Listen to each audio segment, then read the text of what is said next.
Good morning. Good morning, Dr. Lamb. How's everybody? Exhausted. Good. Tired.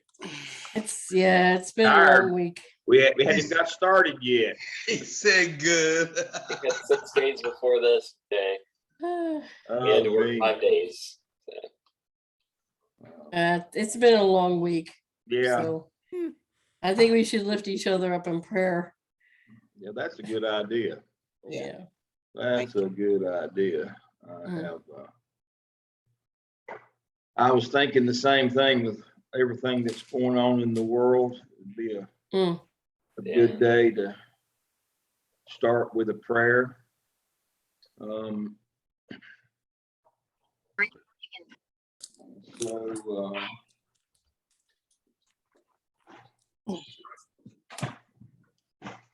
Oh no, Doc, our black keeps going on and on and on. We got Sharice in red. And Okay. the ladies in red. No, I'm in black. I'm in black. Harry just signed on. He's in black. Yeah. Right. I think We we're got in mourning. Sharice in red. Brenna's in black. Heidi's in red. It was probably just a solid color day. Everyone was like, okay, I really don't feel like coordinating. I just want a solid color. Like, what's the most efficient thing I could put on? Yay. Where we know it matches. Yeah. I'm good. Oh, I would love to share some happy news since it's been a really Please do. my group knows this because it happened on our meeting day. But Thursday morning, I went to just a normal doctor's appointment, and I walked out 5 months pregnant. Wow. Oh, Okay, that's awesome. I had no idea when I've been pregnant 3 times. I know what it feels like. okay. I had no idea. So there's a little baby boy coming in July, ready or not. Wow. That's going to be here in a minute. Oh, Lord. Yeah. Congratulations. Wow. Thank you. We're thrilled, over the moon, excited, but That's awesome. My sister-in-law was 8 months when she found out. Oh, now that oh my goodness. Yeah, you crazy. watch those shows and you think, how do these people not know? I mean, how can you not know? I always thought they were crazy. And Are you part of that group now? I'm the crazy one now. Well, I mean, I have had a friend that didn't know when she went in the emergency room and she gave birth. And I'm like, the baby had a kick or something. Wow. You know. And then another friend, she knew she was pregnant, but when she went in to deliver, she delivered twins. No. Um, I said, well, you better double check it, and just make sure it's one at least. But he's perfectly healthy and strong, and he's coming. So What is your date? July 22nd. okay. But with my daughter, I had some complications, so they'll take him early. So Okay. but yeah. So Congratulations. happy Well, welcome. Good morning, everybody. We're going to go ahead and get started. Well, my good news is Wednesday was my 25th wedding anniversary. Well, congratulations. Wow. Thank you. Awesome. Yeah. Congratulations. Thank you. I'm sorry to interrupt. Go ahead. No, that's fine. I'll tell my 25th wedding anniversary story. So I was still working my first job. It's been obviously several years ago when I've been married to the same woman for 37 years. I know that's hard to believe. The same one for 37. And obviously I was old enough to know better when I got married, but it's a wonderful institution if you feel the need to be institutionalized. And I do some days, but my story about the 25th wedding anniversary is I was on my last big project in CMS. And I already announced my retirement, and I was working on completing, or was in charge of completing, the data dashboard for the school system. And so we hired SQL developers. Those are the guys that the geek squad that comes in and Mariner builds you the framework, but you have to connect all the data sources and run them in and create reports. They build cubes. And so when you push a button on the dashboard, a report pops up, you know, for parents or for administrators. I was working with those developers, and we were in the old First Ward building before they tore it down downtown.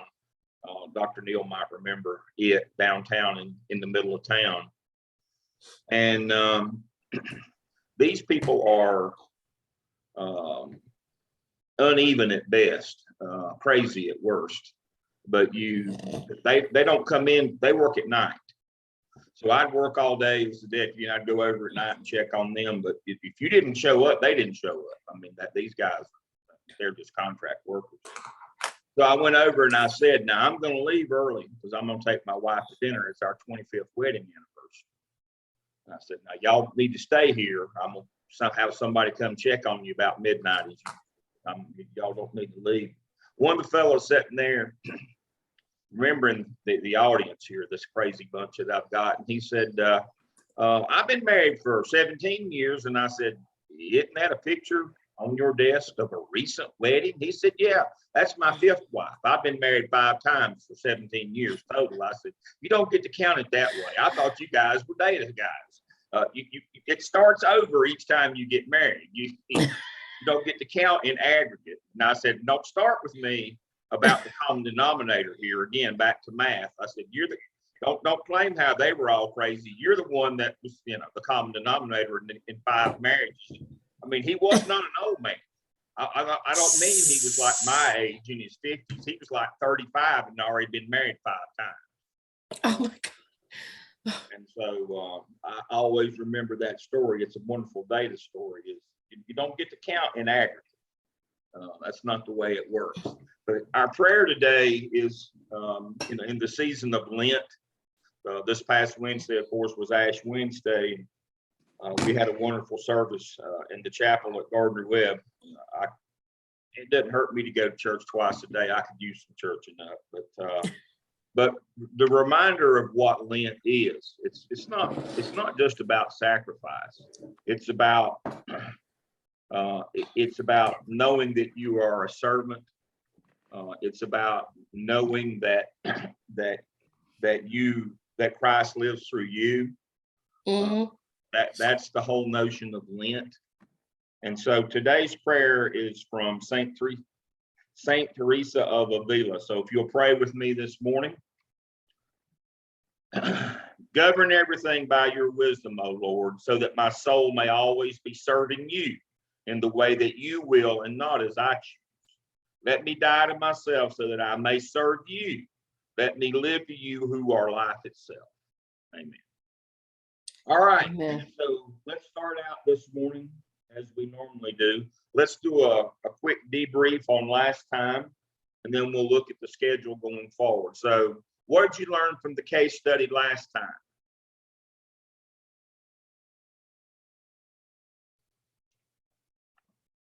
Okay. Anything? Case study 2, you mean? Yeah. What Okay. did you learn? Pay attention What to were the your Analyze. notes. takeaways? You've had 2 weeks to percolate on it. What did I it learned- mean to you? Sorry, I learned a lot about how to look at a survey to see if it's accurate, to see if it is appropriate, to see if it is legitimate. Yeah, and that all that together is validity and reliability. And did your scale, did you make the mistake of averaging responses, which won't tell you anything because that's the average. Again, you can have 50 people that are angry and 50 that are happy. If you average that together, you think you've got 100 ambivalent people, but you don't. You've got some very strong either way. And the way that you determine that is by mode, not by average. We always assume that the average tells us the story. It does not in survey methodology. The mode is what tells us the story. How many answers? Now, that's very, very important in mixed methodology when we're doing a convergent or an explanatory design, in that what our next step is, if we have a bimodal population, you know, a normal distribution is a big hump with a tail. Bimodal is you have two humps. That means you got happy people and mad people on either end. If you have a bimodal, if your quantitative survey tells you by looking at the mode that you have, like we had last time, 6 on one end and 6 on the other, we should do interviews and never do a focus group. Why?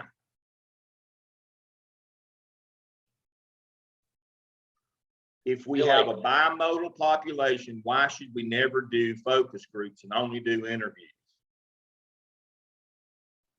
So that you capture individual perceptions, not group things. They're never gonna agree.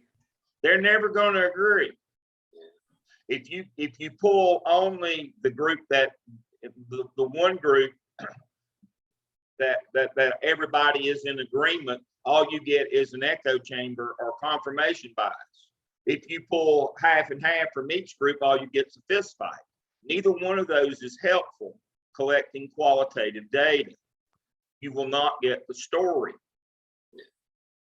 So if you have a bimodal population, and that's one of the things that you need to look for when you're doing mixed methodology, if you do your survey first, look at the mode. If it's kind of randomly distributed, you can do focus groups. If it's clustered at either end, you should make sure you only do interviews. It speaks to your methodology.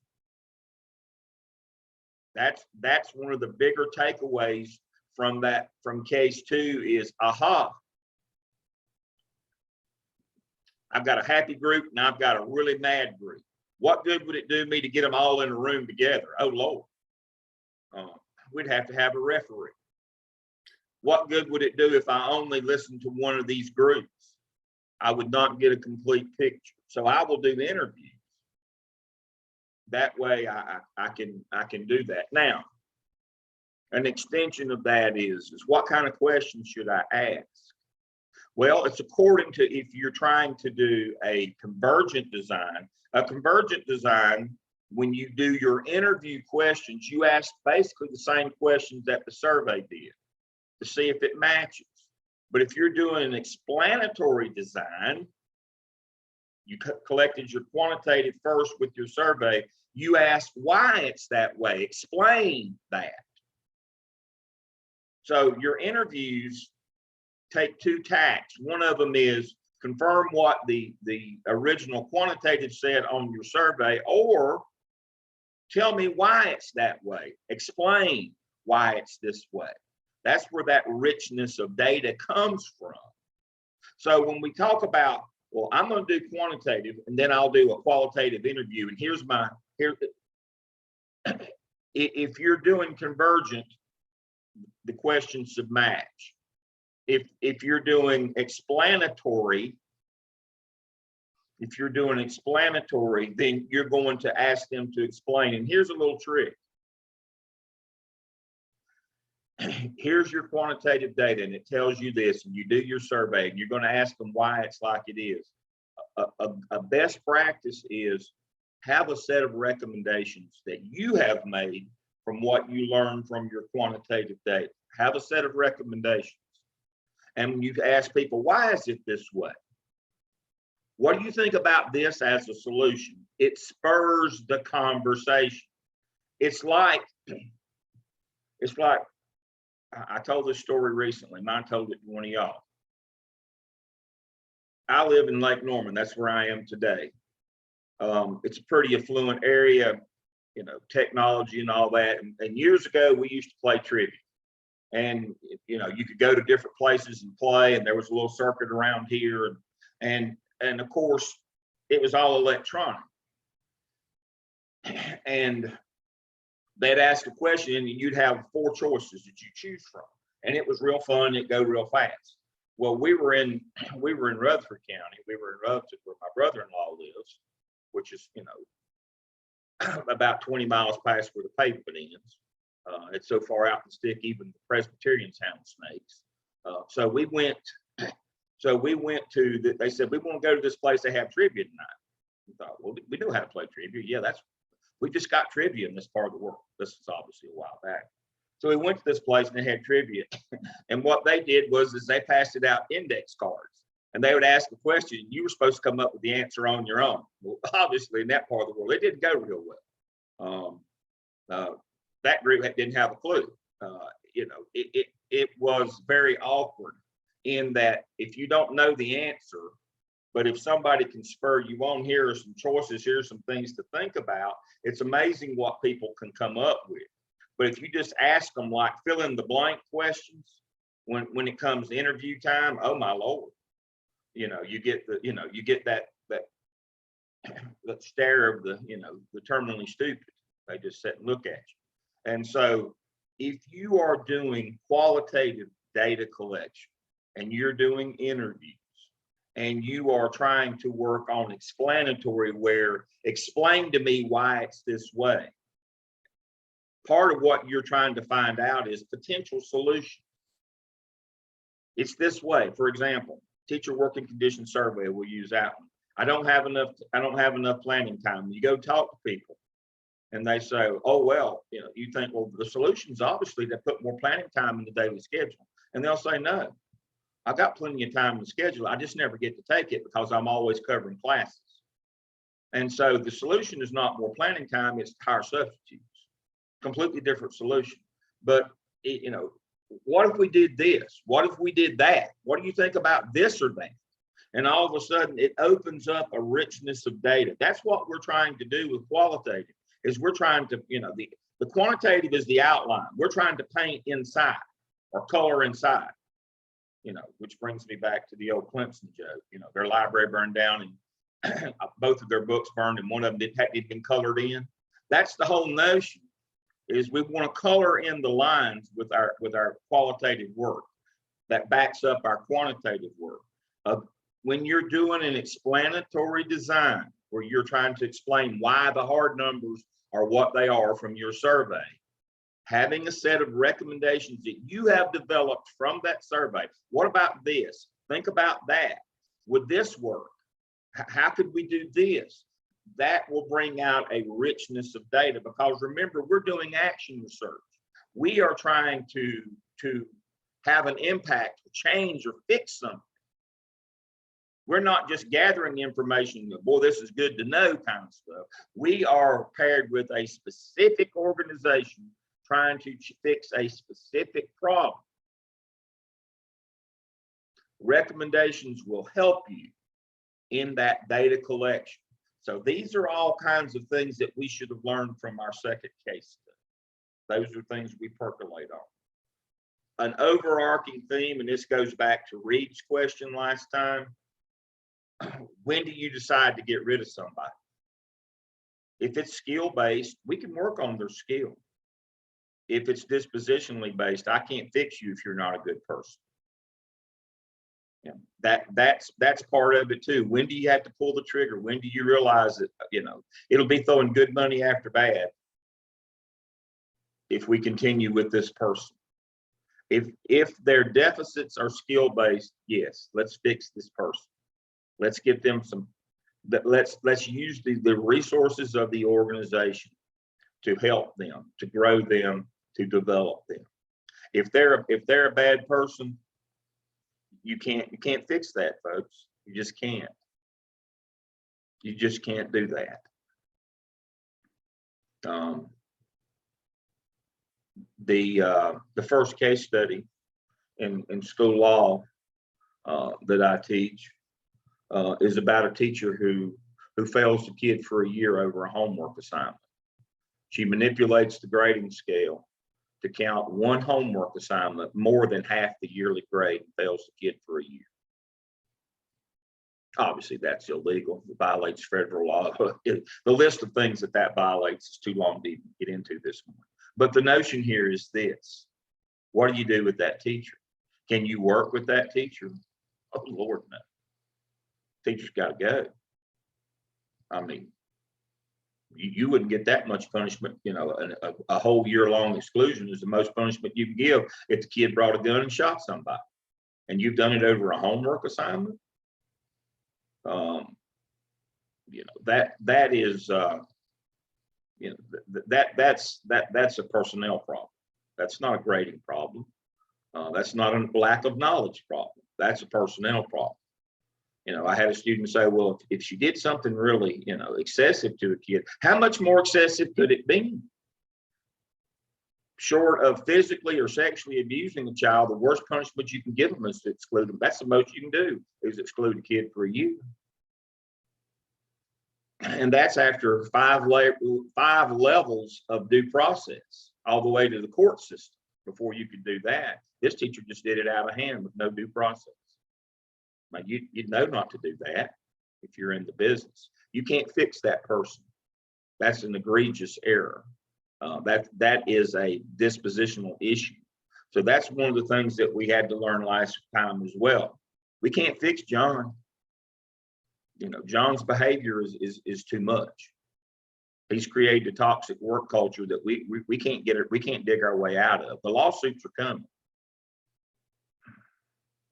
and so that was the overarching, not a methodology issue, but an overarching issue of leadership is you can fix skill deficits. You cannot fix dispositional deficits. So that was one of the takeaways as well. I want to do quickly project updates. We're halfway through the course. Hopefully your projects are becoming clearer. Bertie and I worked this week. Reed and I have been working. Leslie and I have been. Reed and Leslie are launching surveys. If you need help doing that, if you're to that point, don't hesitate to shoot me an email, give me a call. We can Zoom. It doesn't take long. It's not that painful. It's fairly simple. And we'll talk about Qualtrics more in a couple of weeks. But now please remember, and I made this mistake this week. This was my fault. For some reason, I thought Leslie was using her Qualtrics account from work. She was using the Gardner Web account. If you go into Qualtrics, establish an account, and build a survey, you have to send it to me, and I have to edit it, publish it, copy it, and send it back to you before you can launch or distribute it. That's just a fail-safe in Gardner Web system. So if you've got your own account, I would prefer to see it as well before you send it. But if it's a Gardner Web account, Qualtrics account, I have to see it and fix it and send it back to you. Just one of those quirks in the system. But anybody have an update on that they would like to share on their project this morning? Anything that you have a question about, or I can help you with, or one of our two experts, Dr. Neal, Dr. Burgess, are here, that they could help you with something that would help you move your project along. Anything this morning?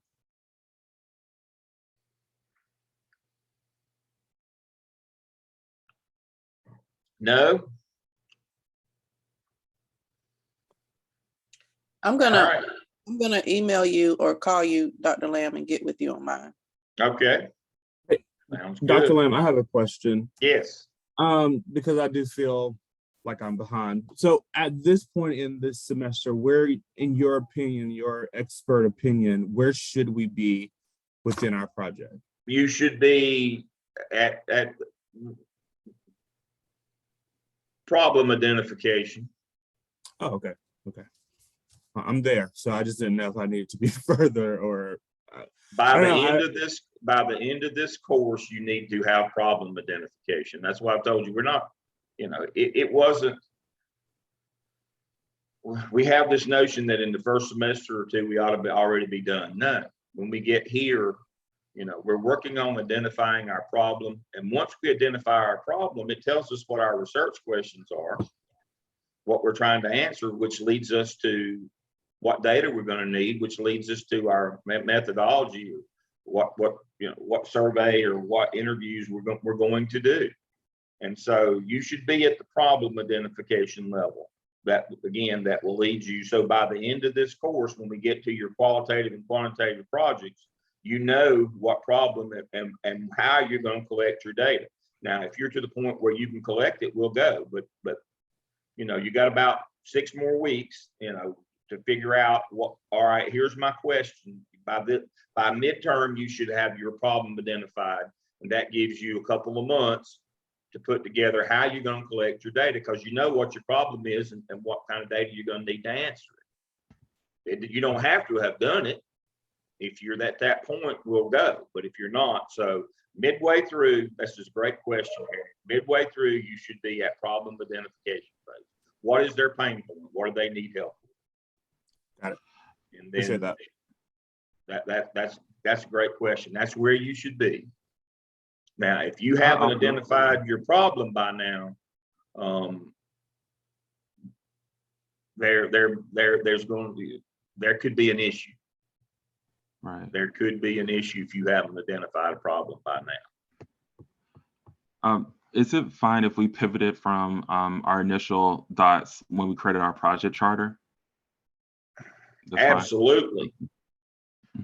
That's great. Absolutely.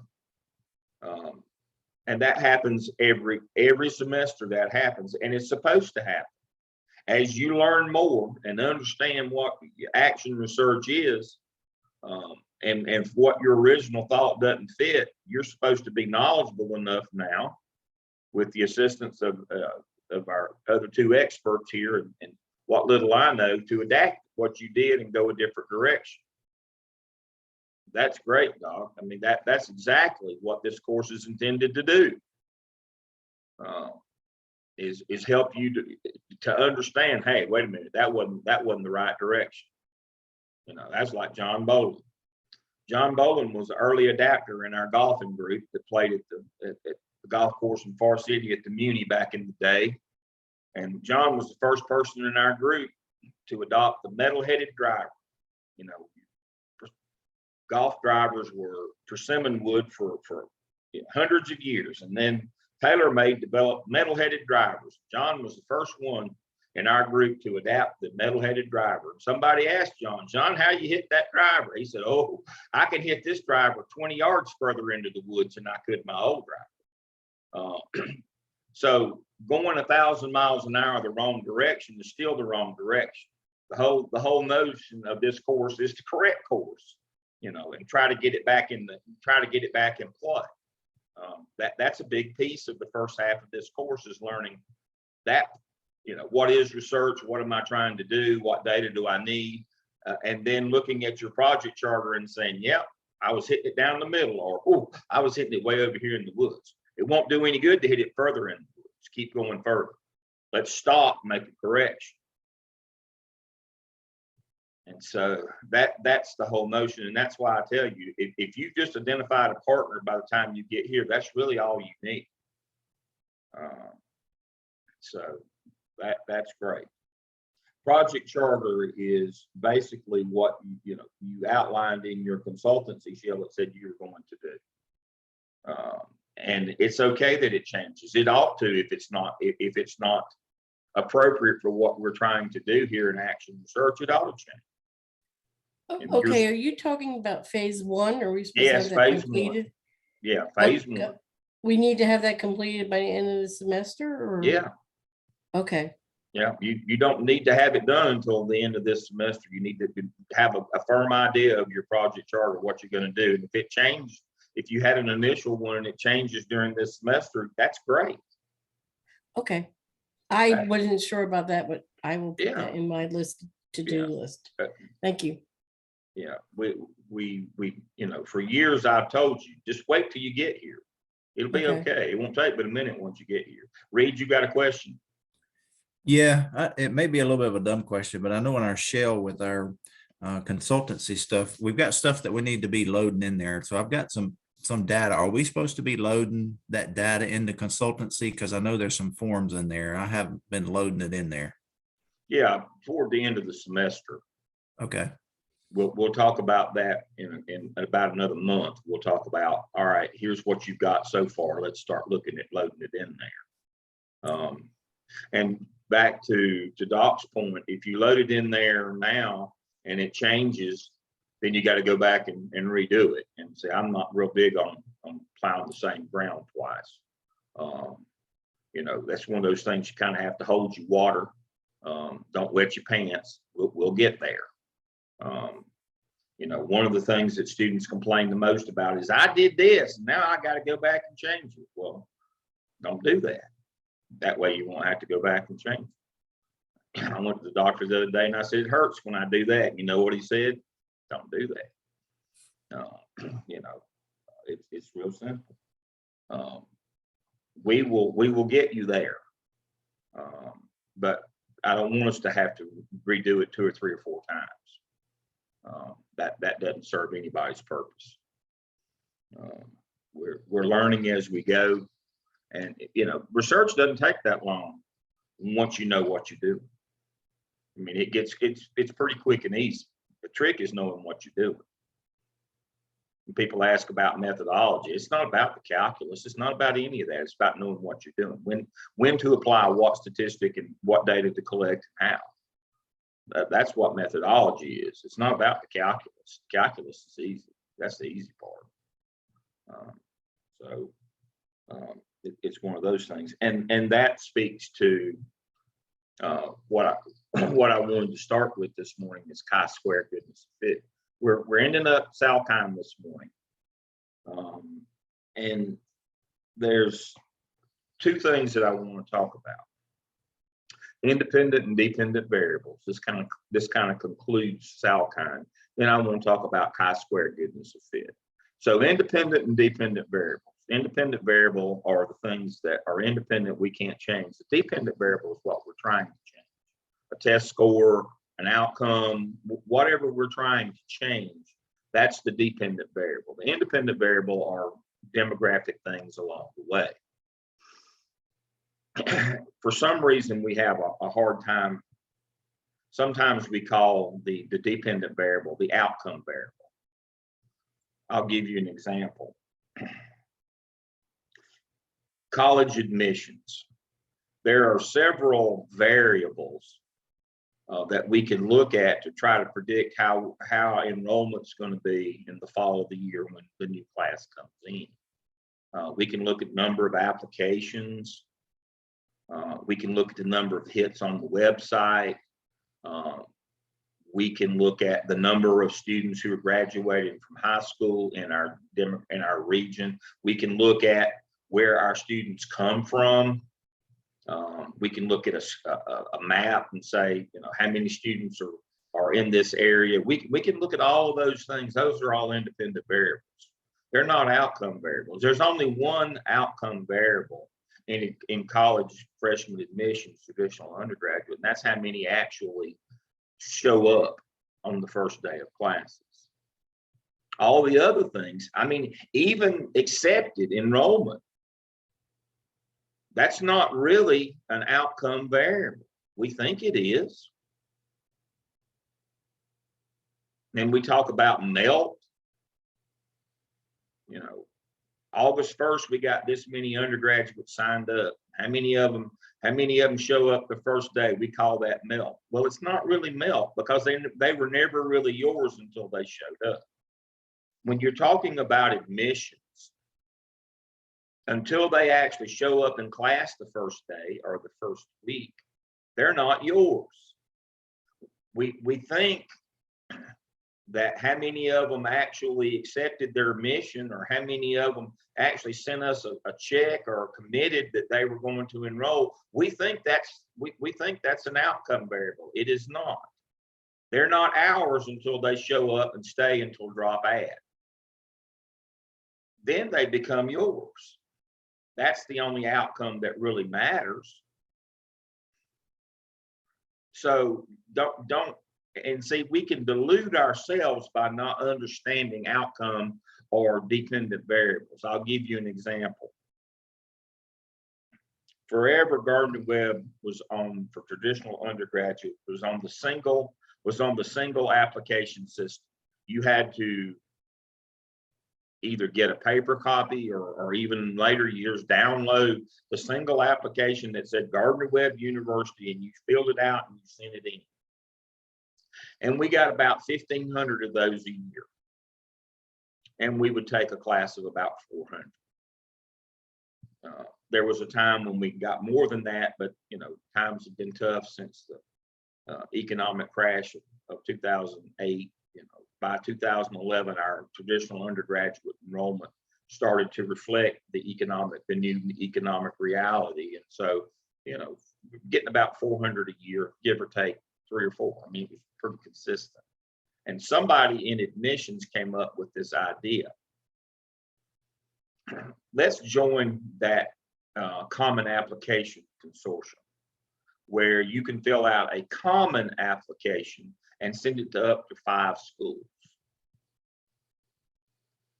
And we did. It cost money and was quite expensive, and you've got to change your online application system. They spent all the money and did all of that. And then again, they had been receiving 1,500 applications a year and admitting about 400 students. That was the ratio. They joined the online consortium, the 5, where you get 5 free. Now you got to pay after 5, you get 5 free for that cost. And so the number of applications doubled from 1,500 to 3,000. So what did the folks at Gardner-Webb expect to happen? They expected their enrollment to also do the same? They expected 800 students in the fall. How many showed up in the fall? Probably 400. 400. Because the application was not an outcome variable. It was still an independent variable and not a dependent variable. They didn't understand that. And then they were melting down. What happened? We got 3,000 applications. We still only got 400 students. What went wrong? Well, nothing went wrong other than you didn't understand the difference between an independent and a dependent variable. That's what went wrong. You didn't understand that the number of applications was not an outcome variable. It was a process variable, or what we refer to as an independent variable. So the terminology here is what's important. Process variable, outcome variable, independent variable, dependent variable. That's what they are. In research, we call them independent and dependent. In real life, in practical applications, we call them process variables and outcome variables. Those are the same things. They didn't understand the difference between a process variable. Process variable is how many people apply. Outcome variable is how many show up. They thought if they manipulated the process variable, that it would automatically impact or manipulate the process, the outcome variable. It does not.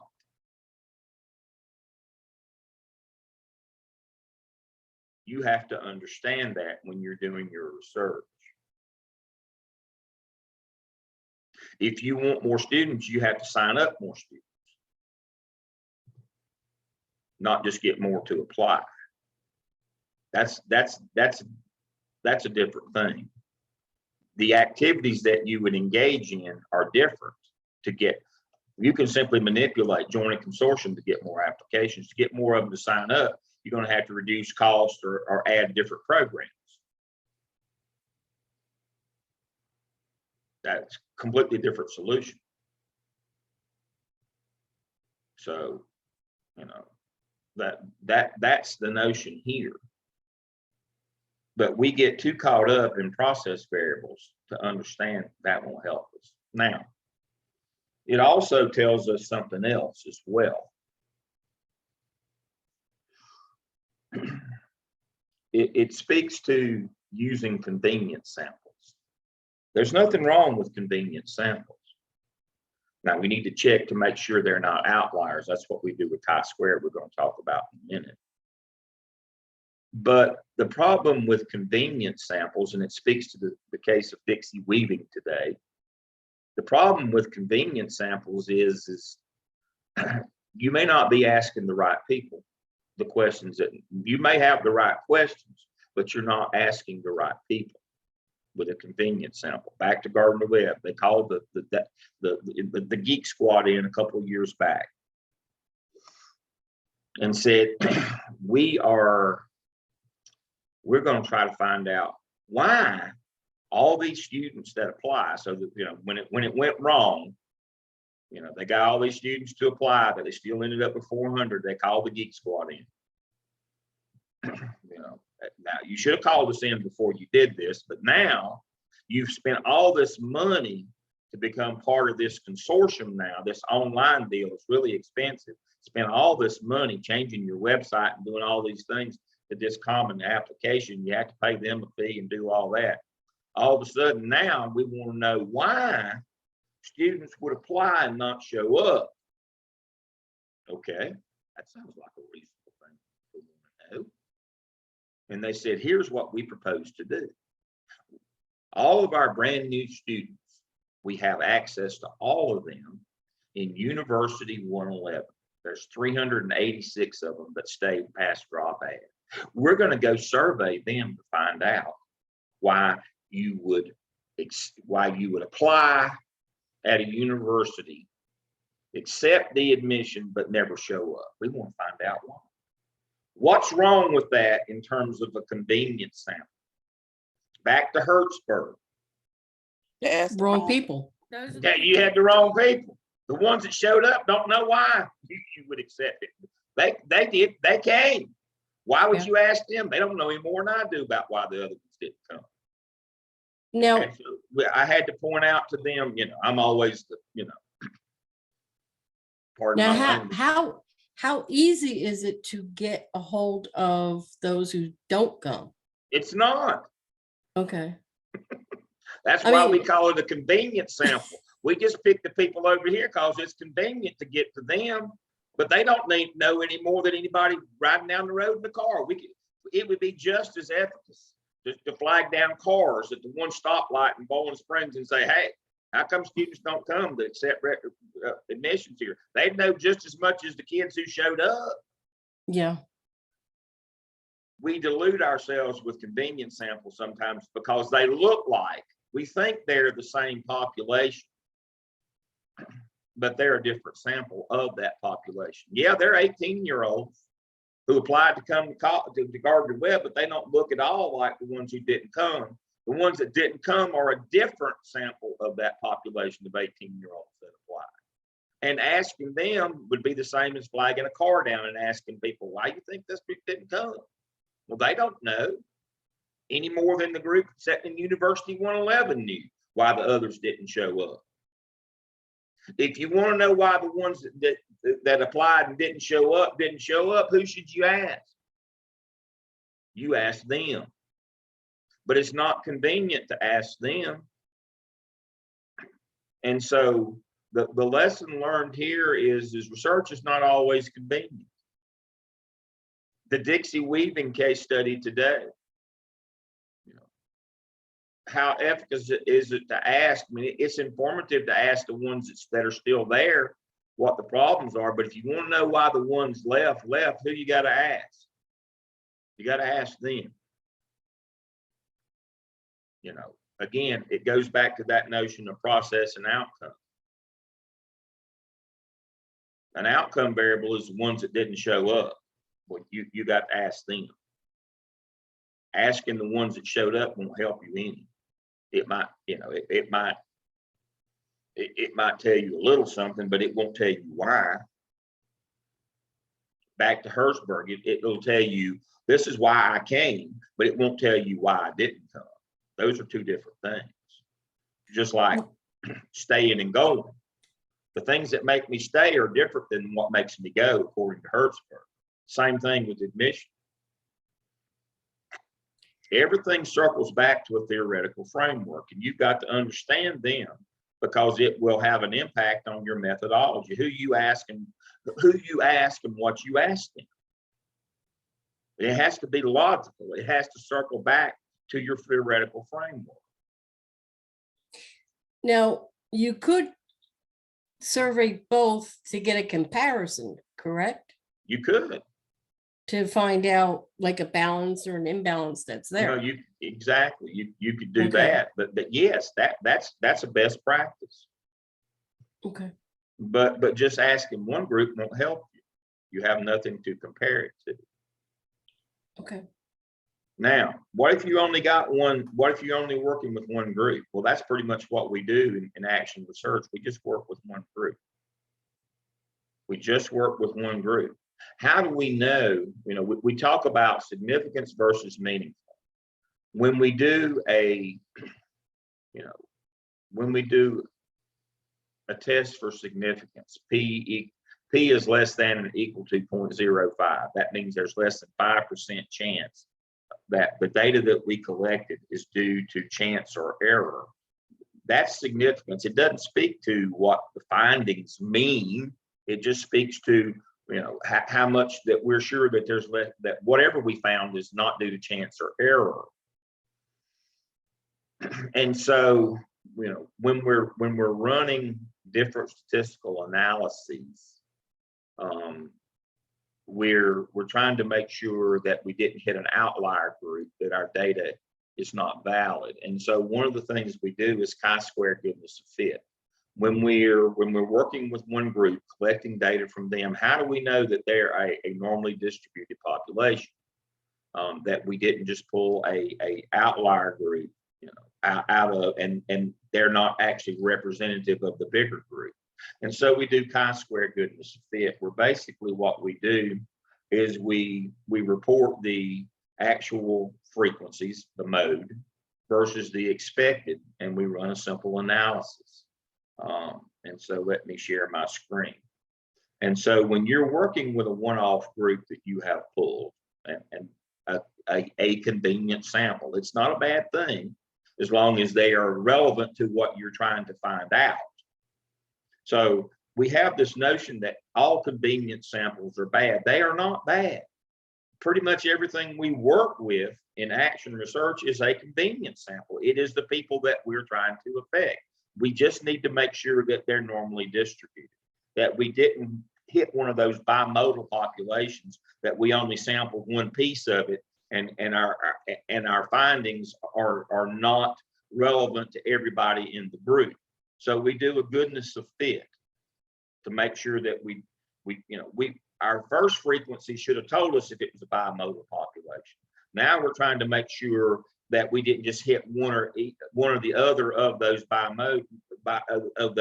those distributions, where you got like a hump or a valley in the middle rather than a nice curved shape.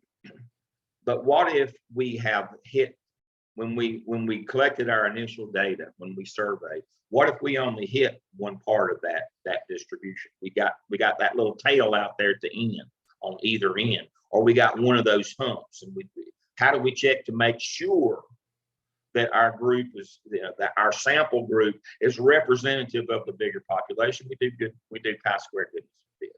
That's really the only statistic that we use with survey. We can't do an analysis of variance because there's not a right answer.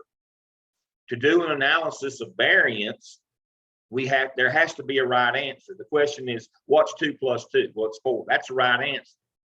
I get that, there's 4 possible, multiple choice, and I got to pick that one. Answer A is 4.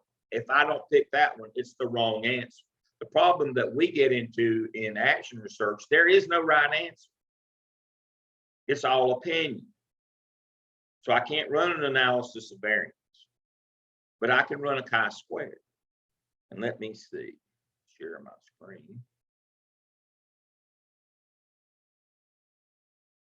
Some of this stuff that has popped up here.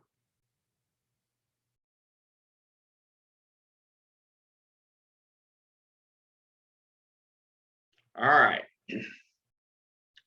So this is Salkine 17. This is where we are today. A one sample chi-square, that would be us. Remember, we're only working with one group. We're working at our partner organization is one group, a one sample chi-square known as goodness of fit. looks at one categorical dimension, and that's what we're doing. And so what we're doing is making sure that our data is significant, not meaningful. We're not talking about what is it telling us. We're just making sure that it's real, that whatever we find is actually significant. That means that we're quite sure, 95% sure, that what we found is not from chance or error. Chance being we just hit one of those, outlier populations.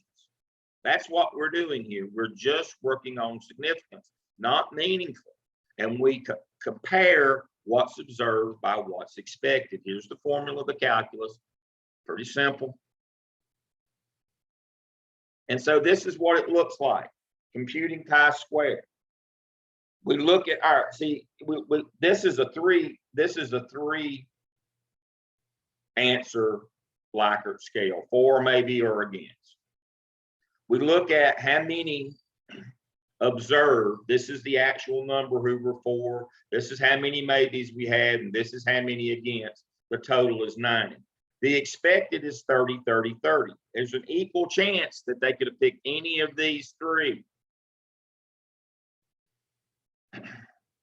And so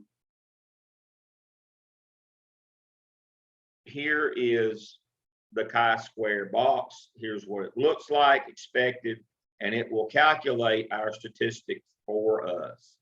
And so all you have to do, I'm hoping that y'all are still seeing my screen. Let's see. And so all I have to do is Google chi-square goodness of fit calculator. It's amazing, it. And we want to use the one from social statistics, this one right here. And here it is. You notice it's got, you have to use 5.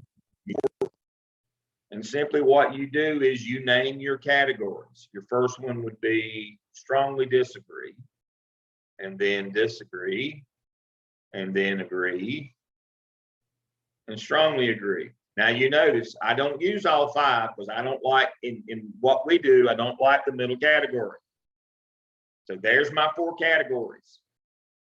From strongly disagree to agree. So this is 1, 2, 3, 4. You want 4 to be the highest. That should be your agreement. You do it that order. It's just that simple. Next. All right, I put my observed. It has named my categories for me. Really simple. All right. And so nobody strongly agreed. 2 disagreed. 11 agreed. And 12 strongly agreed. Now, what would my expected be? Anybody want to venture a guess what my expected would be in each of these categories? Well, what I'd simply do is add all those numbers together on the screen. So 2, 13, 25. I had 25 responses. I've got 4 possible categories. So I divide 25 by 4 and come up with how much? 6 1/4. 6 1/4. That's my expected. Can you say how you got that again? The expected? I had 25 responses. There's 4 possible answers. They could have picked equally picked any of those. And so I divide my number of responses by the number of the respondents by the potential number of responses. 25 people answered the survey. There was 4 possible answers. You simply divide the 25 by 4. Easy enough. Going back to this. Will you do that for every question? Yep, every question. So again, computing chi-square, look at your 4, maybe, and against 90. It's 3 possible, so we divide 90 by 3 and get 30, just like they did there. Do the same thing again.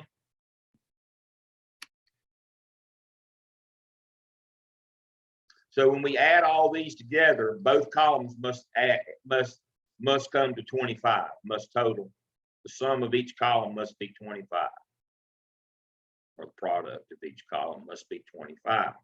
We set our level of significance, which is 0.05 in social research. If it were 0.01, what kind of research would we be doing for it to be at this level? Medical. Medical. There you go. That's the time you use that one. Social science, we use this one. We calculate it, and there it is. Our chi-square value, for the p-value is that. The result is significant at that level. Good question. It is significant. What we found is significant. It is not an outlier group. It's just that simple. We do that with our questions. If there's an issue about, did we pull the sample correct from the population and not just by randomly hit on an outlier group? Now, do I have to do this always? What is the reason why we would do this? If we survey everybody, Reed's working his survey right now, Leslie's working hers. If Reed sends a survey to every one of the security forces at Caramont, does he have to do chi-square? No, because that's the whole group. It's not a portion. That's the whole population. It's not a sample. Yay!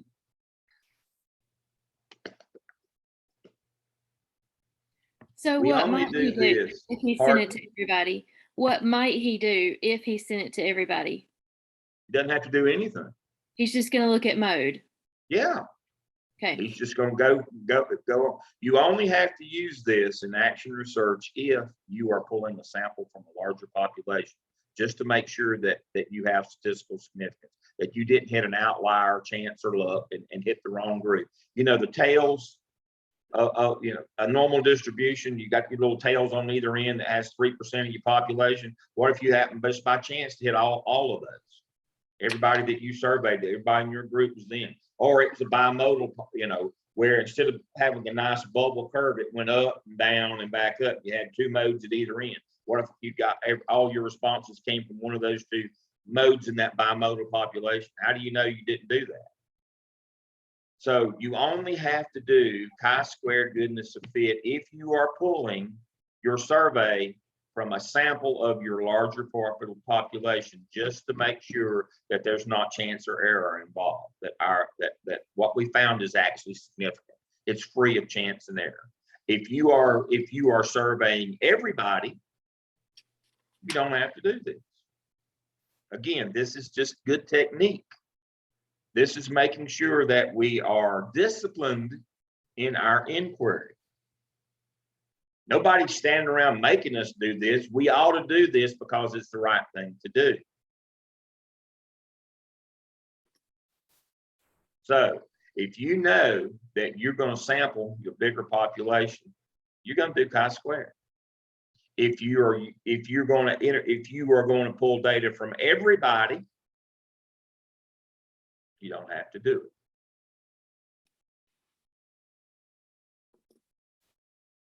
Questions you have for me on the quantitative part of the course that we've just covered? That's pretty much it.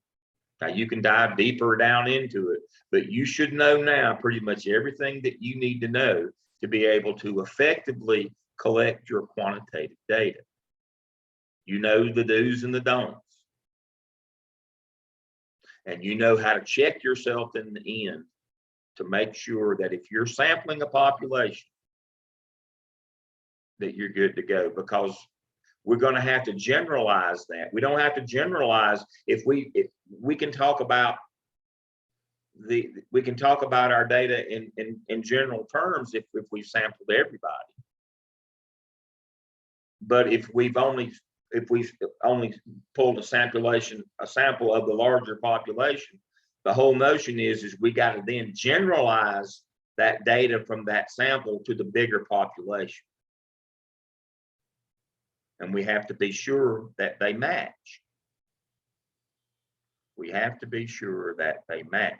Again, when we do analysis of variance and there's a right answer, we can simply compare the mean of the sample group to the larger population to make sure that they match and that we can generalize them.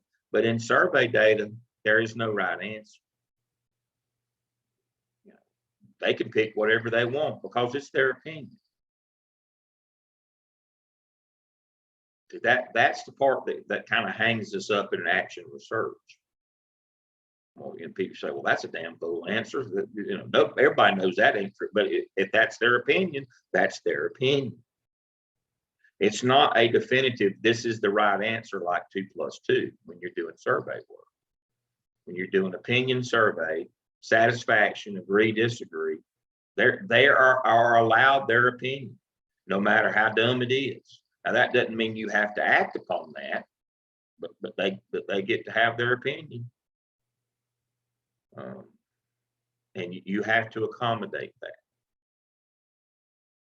Questions you have for me on quantitative, again, you should be with your individual project, you should be at this point right here where our data is right now, that you understand your problem should be developed. You should begin to have an idea. This is the problem. This is the quantitative that I'm going to need to answer that. And then in a couple more weeks, you're going to be able to say, aha, here's the qualitative. I'm going to do mine where I do a convergent design and compare to see if this is truly the things, the right answer, or if I'm going to get them to, in my interview phase or my qualitative phase, I'm going to get them to explain to me why. And I'm going to come up with some questions that would, and maybe some recommendations and say, what do you think about this? But you should have a pretty firm grasp of what your quantitative survey is going to be about now. To address that problem, you should be at that part of your development now. Some of you are already past that, but that's okay. And it's okay if you hadn't, if you haven't sent a survey or developed it. We're at the problem. Today you should say, I got to figure my problem out. You have enough knowledge now to be able to identify your problem. I see we're dead on time. Funny how that happens. All right, we'll be back at 10:15 and we'll start our case studies. And I think Doc's group's going to go first today. Is that right, Doc? All right, we're going to lead out at 10:15 with Doc's group. I'll see you then. Brandon's group.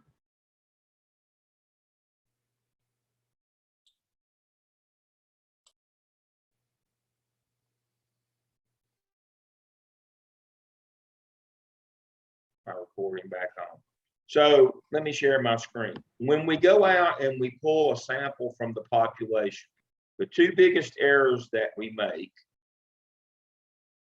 is a bimodal population. Just like in the case study, we had one at one end and one at the other. That's what that distribution looks like. Rather than being a nice curved normal distribution like this, it looks like that. How do we know we didn't pull numbers out of one group or the other? Or even worse, and this happens all the time, how do we know we didn't pull all of our numbers from out here at the tail when we sample? This is what a normal distribution is. But how do we know that we didn't hit this 0.3 of 1%, a third of 1% out here in the tail of the third standard deviation away? How do we know that? All scores in a normal distribution, 95% of all scores fall within 2 standard deviations. That's what we're talking about here to right here. And then that means that 5% fall outside of that, and that's what this is, 2.5 here, 2.5 there. But what about out here when we're, all scores and all scores 99.7% fall within 3 standard deviations. When we get out here, we're in outlier territory. How do we know that everybody we pull wasn't out here, or how do we know we didn't pull from? I'll close the other one, from that bimodal population, and that's all. That's all goodness to fit tells us. It is not about our data itself. It's about our technique. Did we avoid making one of those boo-boos where we hit the tail of the normal curve or one of those halves of that bimodal curve? That's all it tells us. That's it. And That's the oftentimes whole when notion. people are learning about inferential statistics, chi-square, t-test, all that, it seems so magical and mystical. People try to attribute more conclusions to it than you can, because it really just gives you a yes, no answer. Is this different from the population? Yes or no. Is this statistically significant? Yes or no. It doesn't tell you anything about the data you collected, the numbers, the value of it, the reasons why. That's why we have to do mixed modes in using qualitative and quantitative together to get us the answers you're looking for, because inferential statistics, the use of it, while important, is very, very limited. Exactly. And we don't even do analysis of variance on survey. And that's what we use. And so we don't even use an analysis of variance. It's very, very limited. In survey, we have to, the reason why we do all these, and thank you, Dr. Burgess, y'all need to jump in more often. We started out this semester by talking about the difference between significance and meaningful. Significance just speaks to your technique, and it's a yes, no. Yeah, you did it. No, you didn't. Meaningful talks about what your data means and how powerful it is, or whether it's actionable, or those kinds of things. But again, disciplined inquiry, you have to make sure that your technique is clean, because people's jobs and careers and money are dependent upon you getting it right. It's simply, again, it's nominal, yes, no. It's all it tells us. It doesn't tell us anything more than that, and it only speaks to our technique. It has nothing to do with what we find. It has nothing to do with that one way or the other. That's meaningful. That's what meaning you attribute to it, and that's why we do. That's why we do all these qualitative and quantitative. We want to be sure. We want to be sure that what we found and what we recommend to fix it is reasonable and rational.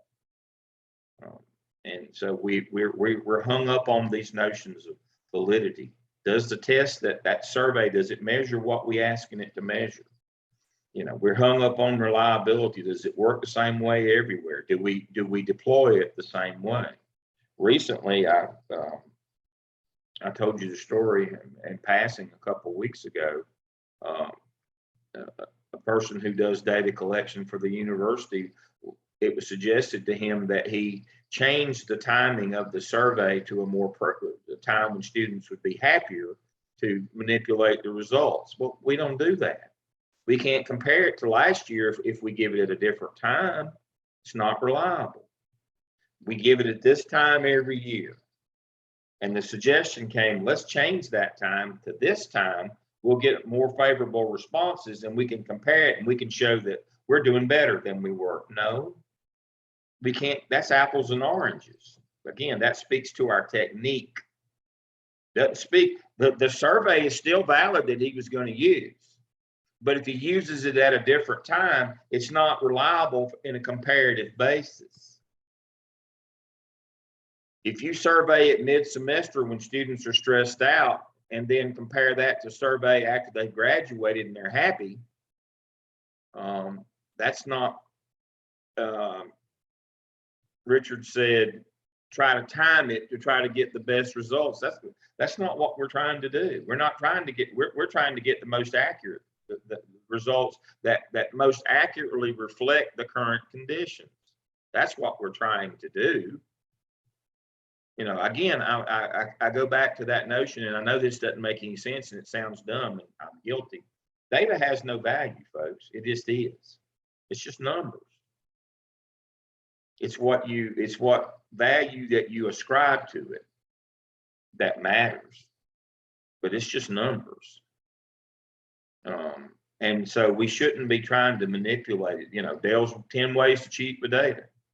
You know, we try to make it say what we want it to. We try to make it prove this or that it caused that or whatever. No, data just is. We go out and find what there is to find, but it's the way we go find it. Again, back to, we're going to ask this bunch why that bunch did what they did. Well, that's not that's that data. The survey might be valid, but it's not a reliable way to collect data, to use the wrong group. But these are all things people do every day because they are all about their outcomes. You know, they have an agenda, they have a narrative, they have an outcome. They cherry pick this, that, the other, those outliers, and claim that that's the way the entire group is. Now that's become very popular lately. Is we'll select data from the tails of the curve, that outlier, the crazies, and we'll argue that is the same for everybody inside that curve. No. And so, but we don't do that. We're disciplined in our inquiry. And when we're out collecting survey data and we're pulling a sample from a population, we just have to find out, is it good, bad? Yes, no. Is this good data or bad data? Not about what it means, good or bad. Is it good, or, you know, should I use this or not? And that's all chi-square tells us. Yes or no. And if it says yes, this is significant at this level, we're good to go. That's all we need to know. That's all that matters. The calculus is immaterial. That little formula will do the calculus for you. Now, I can walk you through what each of those symbols means, but for what purpose, I don't know. Your book's got it in there. You can look at it in the book. It's in chapter 17, I believe. 15, 16, 17, in that area. It's not important. Just Google it and run the calculator just like you saw me do it. I did that twice in the last week for 2 of my doctors. We just did it. Boom. We move on.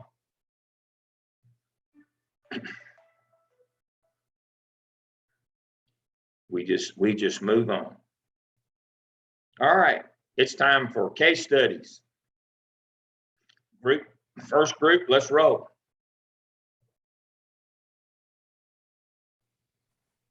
Who wants to share their screen?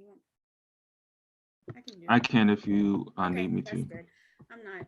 All I'm right. a Google Meet gal. Zoom's hard for me. Okay, no problem.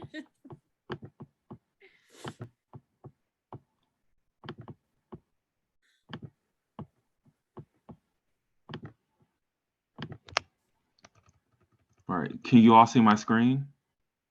Yes. Yes. All right. All right. Good morning, everyone.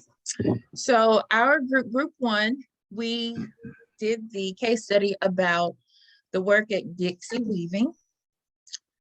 And it was Richard, Doc, Brenna, and myself.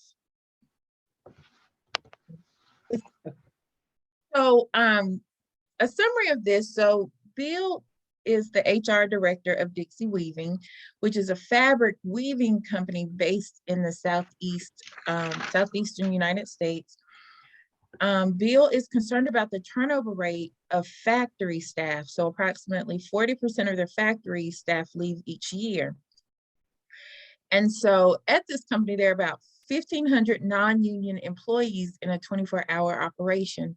So yearly, close to 600 people are leaving. At this company, it's a 24-hour operation running 2 12-hour shifts 7 days a week. So these individuals, employees here, are working about 84 hours a week. There are two major manufacturing processes here, winding and weaving. And then also, these are some of the other people in the plant managers, the winding supervisor, and the weaving supervisor. Our learning objectives are here, understanding the challenges of developing a comprehensive data collection strategy, and also recognizing the importance of identifying key data sources and appropriate data collection methodologies. All right, so our first discussion question asks, what important business details regarding data gathering and facilities access needs to be addressed upon beginning this project? So for one, just making it clear that to see the training manuals and like if they are tested, this is a 12-week training. Are they tested, you know, at the end of this training, or are they just sent out to the floor? So being aware of the environment in which the training is conducted, the staff needs to conduct surveys related to their onboarding, and then also be aware of complaints that may have not been given. Also, trying to get data on these workplace injuries, like there was a, you know, resignations, deaths on the job, dismissals, and also OSHA reports, like reporting all work-related injuries, illnesses, what made people sick, why are they leaving, these temperatures are hot at this place. And also access to current employees may yield some helpful information, but ideally the consultants will have to access exit interview information so that they can find out why people did not stay. In the absence of that data, the consultants will have to do, can't have a convenient sample in this, but the consultants will need to be able to contact those previous employees.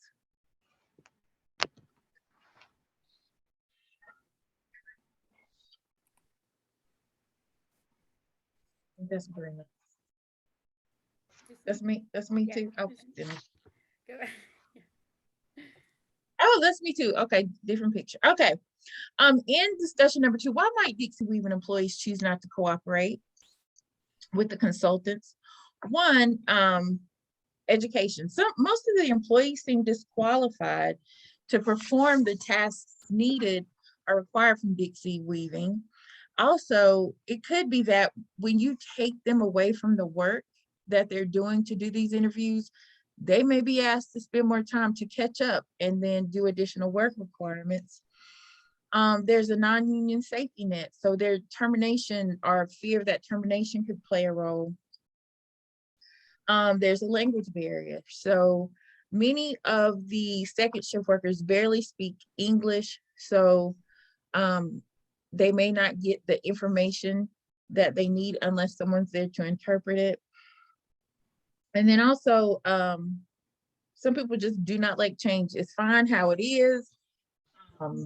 They don't want to change anything. And also, to tell Dixie Weaving that 2 weeks to do interviews, I mean, this is 1,500 people, and taking a sample of that population, you know, will that be enough time to get accurate data on what's going on?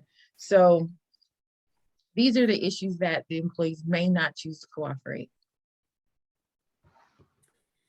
Okay, for discussion number 3, it asked us basically, did we agree with the multi-pronged strategy that the consultants came up with?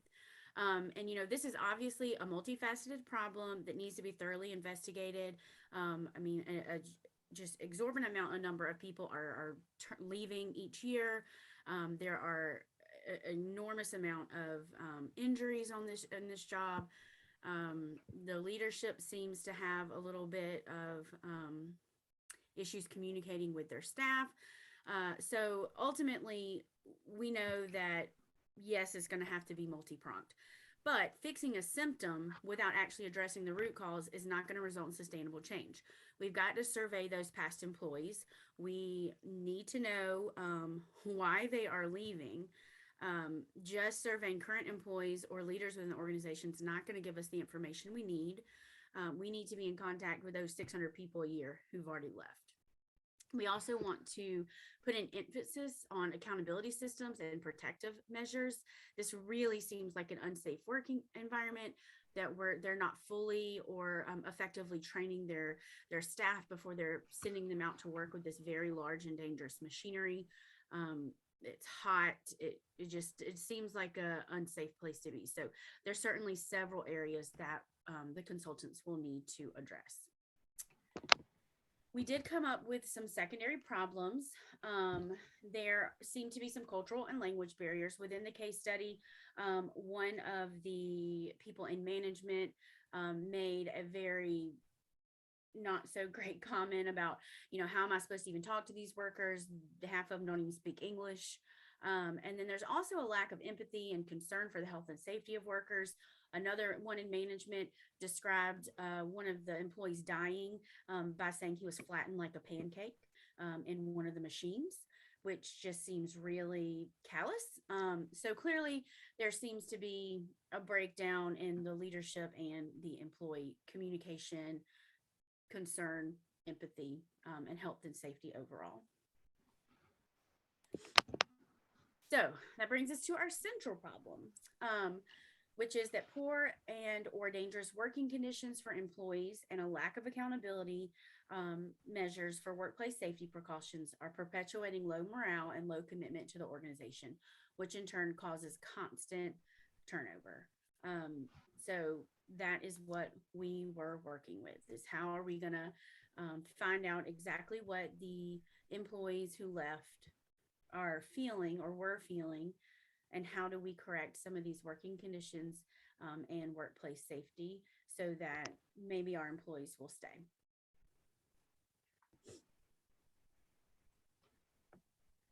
So when beginning to interpret the information and challenges that both Brennan and Heidi have outlined, we've come up with a few possible solutions.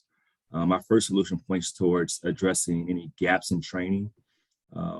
I'll underline everything I'm going to say by first articulating that everything we're basing our recommendations off of is based on the feedback and the perceptions of leadership. Both Heidi and Brennan have already mentioned that there needs to be an attention towards getting information from those employees who have already left, who are no longer there. And there needs to be input from people who are there now to figure out ways that they think the organization can improve as well. But by only sampling or asking questions of leadership, we're not getting a full grasp of what the challenges may be here. So in solution one, we talk about addressing these gaps in training as addressed by someone in leadership. And we think some things that could be done in this space is articulating real clear learning objectives and make sure people are really learning or achieving those objectives before they go out onto the floor. There's all kind of safety issues, and as mentioned earlier, someone being flattened like a pancake because of perhaps their misuse of machinery. So make sure people really understand the work and how to use the machinery before they enter the floor. The other part is addressing any barriers in training, one of which may be this communication or language barrier before people begin to operate heavy machinery. The second solution points towards infrastructure, changing, updating infrastructure. If you read this case study, you would see that this organization is riddled with all kind of infrastructure problems. It's literally a sweatshop. It's very hot in there. It's a huge space where there's not any fans. There aren't opportunities for people to take breaks for water and so on. So we really recommend addressing some of these infrastructure things. So that's adding fans or air conditioning to the facility, adding water coolers, identifying uniforms for safety purposes, and then updating their equipment so that it's more modern. It's also important that they have signage or other things that really promote safety, and then fixing the sound there. Again, just want to underline this is based on the feedback and perceptions of a small population, and we get a larger population sampling. Doc is going to walk us through our final solution, and this is the solution that we recommend. All right, so our preferred solution is accountability systems. If we look at this particular case study, the consultants actually gave a lot of recommendations, but with the accountability systems in place, it will focus on their recommendation of experiences on the plant floor and also supervision and performance management. However, all the recommendations that the consultants made can actually be focused under accountability systems. And one of the main things we focused on is acquiring some sort of quality assurance team or a quality management team. So I'm going to show you our action plan as we walk through how we will unveil our accountability system.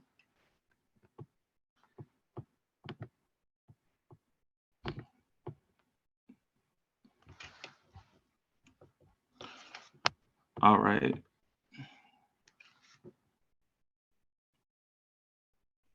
All right, so to begin, I just want to preface that we were looking at this particular case and we were having a conversation about change theory. I believe it was Heidi who mentioned, hey, which change theory would be ideal for this particular case?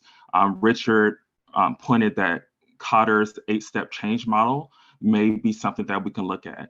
I would agree, and our team agreed that Cotter's 8-step change model is something that is needed for this particular team or this organization because of the urgency of some of the issues that they're facing. So just to refresh, looking at the Cotter's 8 change model, we start off with create urgency. So we know that there's a situation that needs to be addressed, building a coalition, creating a vision, communicating that vision, empower others, create quick wins, build on the change, and then embed the change. So with us proposing this quality assurance team or quality management team, we're really honing in on that building a sound coalition. So let's look at the activity regarding that. So with the first activity, we have developed a quality assurance team.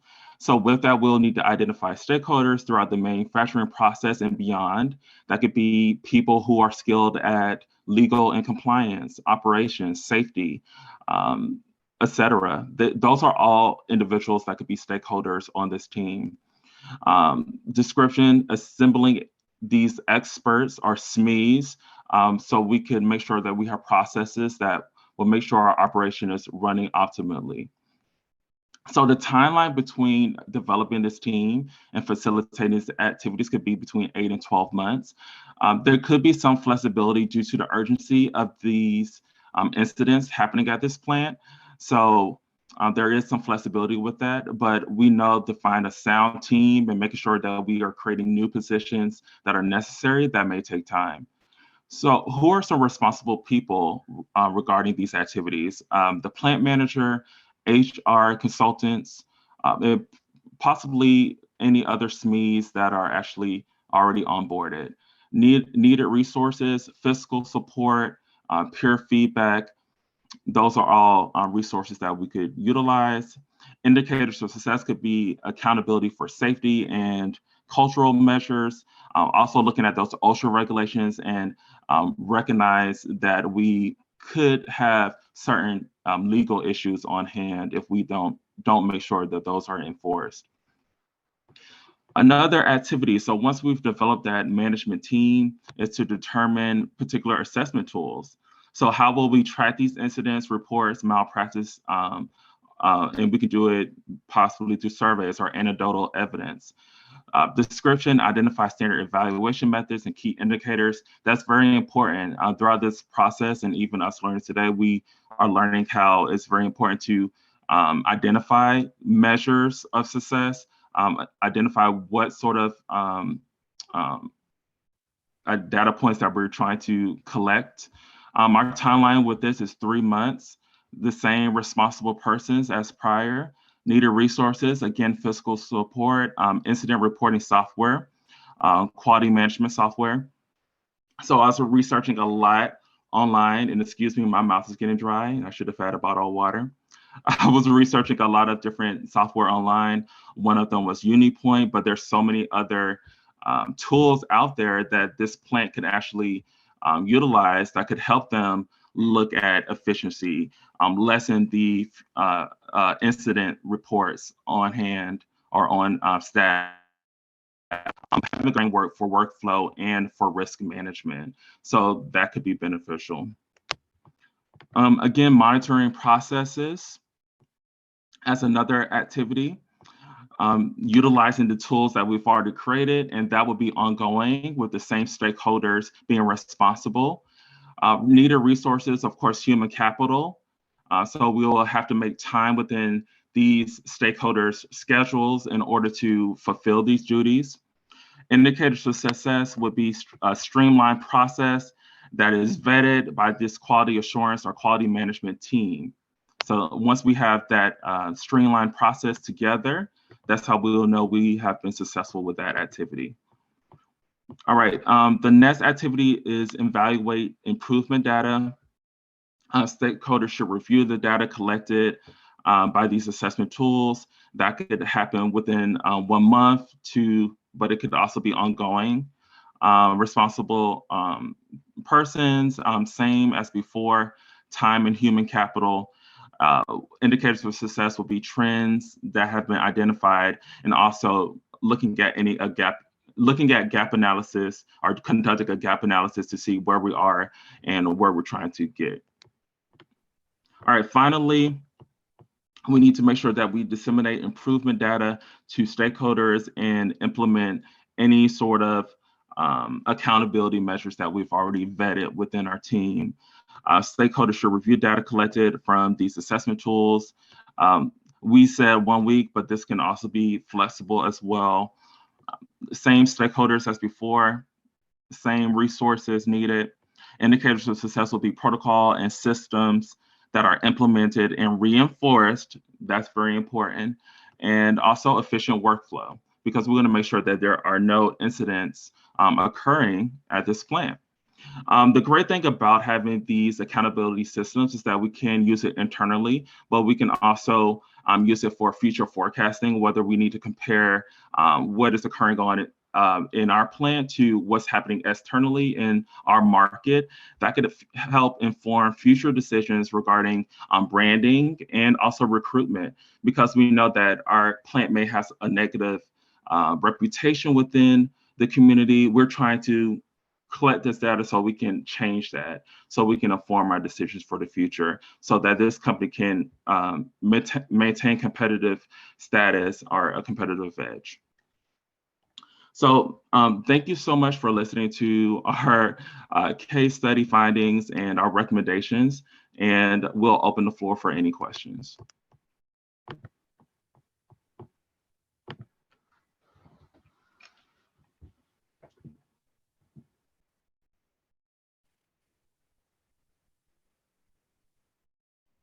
If no questions, I'll go get a drink of water.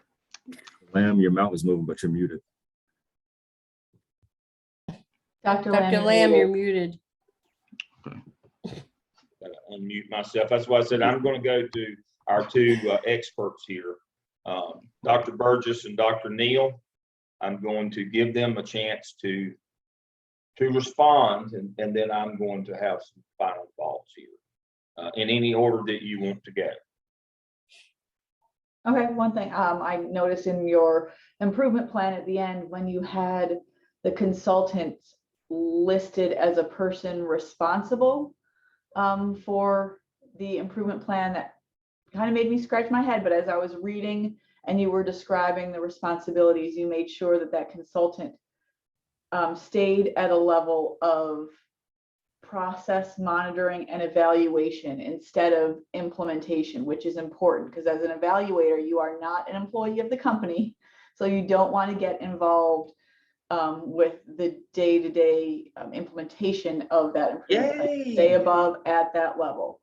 The other thing I was wondering about was, in the beginning, you pointed out that there were cultural differences, including language barriers, cultural differences. So I was wondering if, as part of your implementation plan and the change process, you had thought about making recommendations to address that. One of the things that I wrote down in my notes was the culture, the language barriers, and how you are going to make a plan to address that. So one thing we talked a lot about when we were discussing it was, as part of this quality assurance, is assessing the training that is going on and making sure that it's available in appropriate languages, that there's staff members there who can communicate clearly on both shifts. And so that was a piece of what we were talking about as well, just as far as training goes, to make sure that everyone is fully understanding what they're doing. But also I think that leadership really needs some diversity training and some cultural like understanding of who they're working with, because we're very flippant in the case study of just how they were treating their employees, especially those who were different. So, And I wonder if, because you mentioned diversity training, I was hoping you'd just say diversity, because that could be an area of improvement for HR. Sure. Because although they did not in the case study give a demographic description of the leadership, they seem very isolated and different than. And I'm certain that there are employees that have some leadership potential. So how can we diversify that staff so that it is not an us them thing, but more of a unified, diverse group from top to bottom? And are there leaders like in the shifts, at the different areas that reflect that diversity? I think my question too is, do the leaders truly want to know the answers to their problems? No, I don't think they do. So let's explore some of these things quickly. If you want to know, you ask. If you don't want to know, you don't ask. Do you really want to know? And that's always the danger of the consultant. And again, that's back to Dr. Burgess's point, which is we can't be stressed enough. Consultants don't get into implementation ever. That's a different job. Remember, you hand them your plan and you run to the bank and try to cash their check before it bounces. We don't ever get into implementation. That's a different job. That's not the role of the consultant. Ever. That's not up to us. We can't get into that. We are not an employee. Consultant is hit and run. That's what we do as a consultant. We can't be sticking around and implementing. That's a different job. All right, so that's number one, hit and run. Remember that. Now, I was wondering, like for me, okay, because like I'm part of Got Questions. So would we be able to be available if they have any questions? I think that's maybe where they were going with that. no, No, not at all. Okay. no, Okay. that's not what you paid me for. Okay. And if they want you to come back periodically, and if they want you to come back periodically and evaluate the implementation, so you do an overall program evaluation, make your recommendations, and then come back 6 months later, a year later, 2 years later, to see how to evaluate, to do kind of mini formative program evaluations as you go. However, in this instance, since there's some concern about how the recommendations are going to be received, that doesn't mean you still don't deliver them, because that's what you're paid to do. I wonder if they will in fact invite you back to evaluate that, because they might, reflect on that and, kindly disagree, which is why you get your check to the bank. Yeah.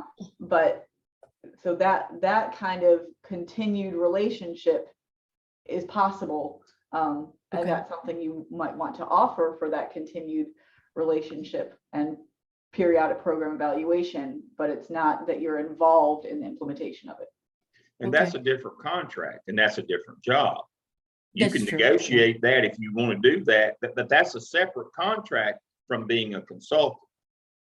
Okay. Consultant, you deliver the plan. Now, if they want to hire you to come back, that's a different contract. I would not make that part of the initial contract, though. That would be a separate contract. Because you can't be held liable or accountable for if they implemented it correctly. That's fidelity.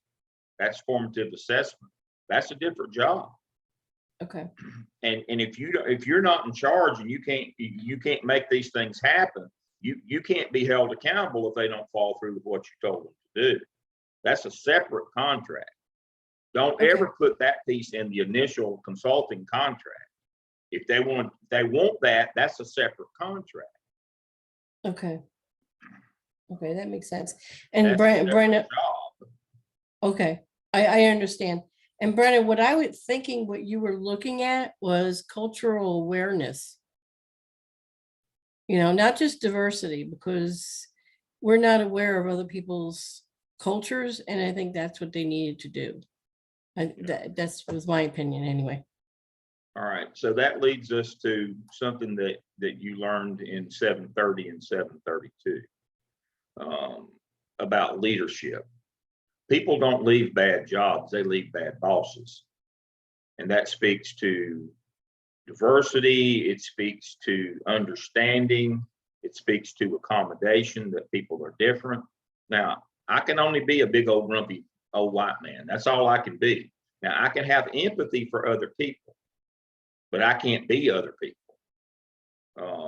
And so one of the issues that we get into is back to dispositional behaviors. Do these people have the empathy required to supervise people? That speaks to what we talked about last time.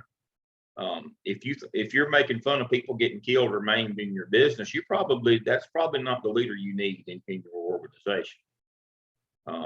That's not the dispositional behaviors. I mean, when you assume a leadership role, you should have learned this in 730 or 732. Your job is to make your people successful, not just to advance your career. Your job is to make the people that you hire that are underneath your care, they're under your care, is to make them successful. And so you've got a bad leadership problem here. This is not about the employees. This is about your leadership. You're going to have to make some decisions on some of these people. They don't have the empathy gene. If you don't have it, I can't give it to you. I can't make you care about others. I can't make you understand or acknowledge or accommodate people that are different than you. We can't do that piece, and you have to understand that as a consultant. Some of these people may have to go. They don't have the requisites. Now let's talk about data collection. You can, because you're on a 2-week time limit here, you're not going to be able to track down people who have already left to ask them why they left. But what you should do is institute a system, or you should recommend and explain to them how they should implement a system of exit interviews where we collect that data as people go out the door. We don't have time to go track down all these people who have already left. We're on a 2-week turnaround time here. In a perfect world, we would go out and track those people down and ask them why they left. That is not applicable in this case. That's one of the things you're supposed to pick up on in this case. That's one of the case studies is, and that's one of the reasons I stressed it this morning is convenience sample. If we want to know why people left, we have to ask them. Well, if they're not convenient, if we can't get to them, we've got to institute a system as the consultant. We tell them, you got to ask people why they're leaving before they leave. As they're going out the door in their exit interview, you've got to find out why. Again, if you want to know, you'll ask. They're not asking because they don't want to know. And that's something that you have to stress to them is, if you want to stop turnover, you got to exit interview these people. And it won't be pretty. They won't tell you what you want to hear. It'll get inside your clothes with you. It'll get on you, and it could get ugly. But if you really want to know, you got to ask before they leave. So that speaks again to technique, methodology. And I think Heidi mentioned that in our first discussion that we needed to hone in on those. Yeah, you're not going to be able to go find them now. You're on a 2-week time turnaround. So going forward, we're going to have to institute a system of exit interviews. Now, for the people that are still there, you're going to have, you need to be talking with them or surveying them about why they stay. Not ask them why they're leaving. They're not left. You got to ask them why you stay. Again, back to Birchburg. There's reasons why people stay and reasons why they go. See, we may be able to maximize some of those things that make them stay. And we can avoid some of the things that make them go if we do exit interviews. But again, do not ever get into implementation. Don't ever get into fidelity checks where you come back and see how they're doing. If you do that, both of those are separate contracts from the initial consultancy contract, where you come in and identify the problems and give them a plan. At that point, you're done. You're done. It's a different job. Those other two things are a different job. They require a different skill set. You should be learning those skill sets as we go to be able to do that. But again, we don't get into implementation or monitoring implementation. That's not part of the initial contract, because they may not want to hear what you have to say, and they may reject it and not do it. But then you're on the hook to come back and then you're unsuccessful. They don't want to pay you. It ends up in court because they won't pay your contract because they didn't want to hear what you had to say. They're paying you for what you had to say initially. And then the other and implementation is a separate, and monitoring is separate. And I wouldn't put those two together either. So in this case, if I were going to be with them throughout this process, I would have 3 separate and distinct contracts if I wanted to get into that. Now, should you be that person? That's up to you. What do you want to do? Consultants generally do what they do because they don't want to be involved in steps 2 or 3. That's why you're a consultant.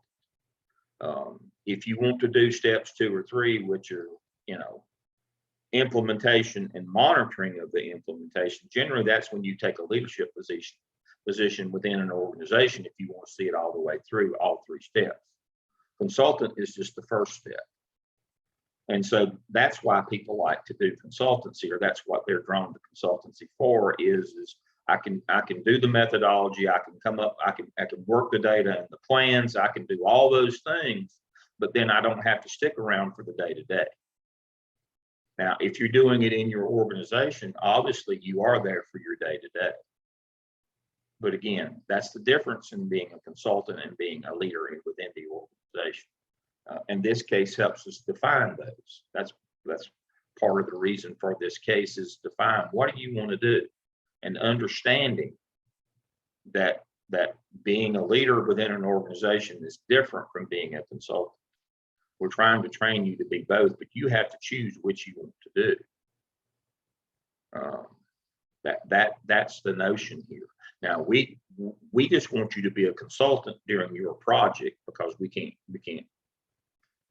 live with all the other ramifications of it. So that's why your consultancy and your consultancy project is about being a consultant.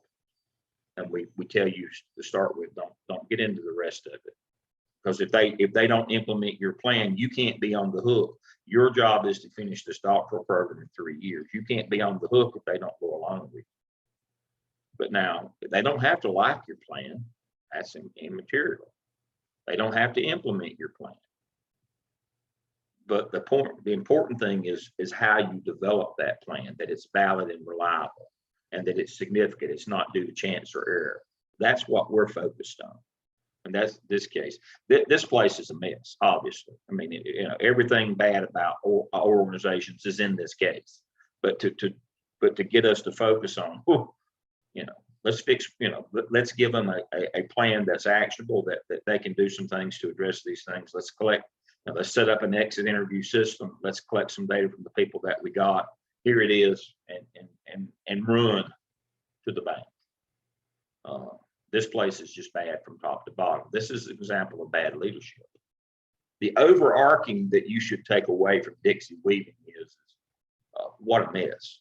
The leadership is in there. There is no leadership. It's just management, and it's poor management at that. No organization can be successful in modern times operating this way. Just can't be. They do everything. If you say, list me the top 10 things that an organization do in a manufacturing environment would do to assure that they would not be successful, this would be Dixie Weaving. And, you know, and so you as a consultant need to understand they don't call you when things are going well. That should be your first clue. You don't want to be sticking around for the, you know, for the evaluation and the implementation. It's not going well. That some of the things that they're doing and the people that are doing them, they're just not willing to walk away or move away from. Sad but true tale. They're just not willing. And you can't be tied to their willingness. Now, what if you were a leader in this organization? We always go to this, you know, that's kind of always the first of these, always the question that pops up. That's the thing I always ask last. What if you were a leader in this organization? What would you do? Would it be different than consultant? Absolutely. If you were a leader in this organization, if you were the leader of this organization, you'd have to focus your attention initially inward. Do I have the right people on the bus with me? That's what this tells me is, you know, do I have the right people? And obviously I don't.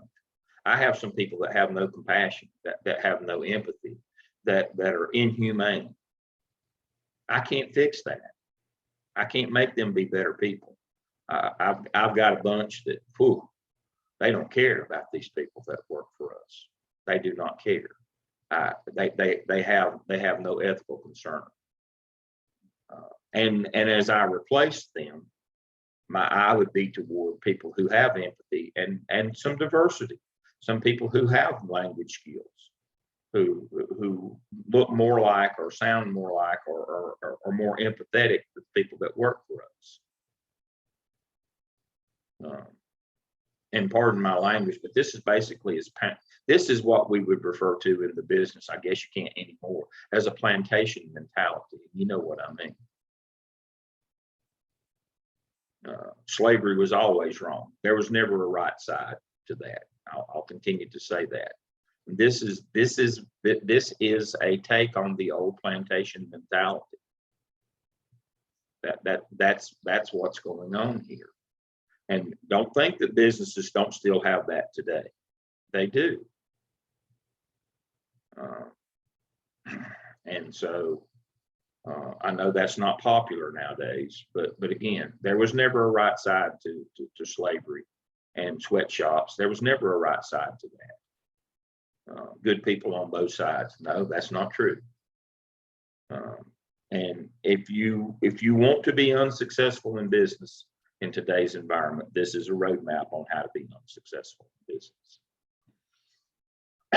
All right, Joe, your group is up.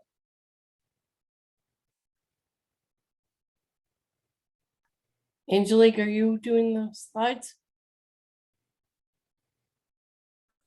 Yes. Okay.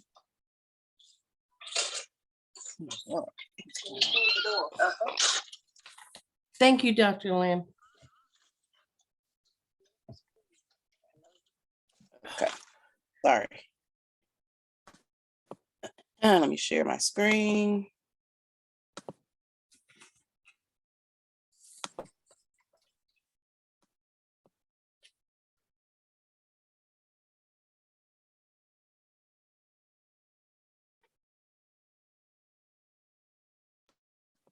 All right, is it showing? No, ma'am. Not yet. Okay. It says you have started screen sharing. It's loading. Okay.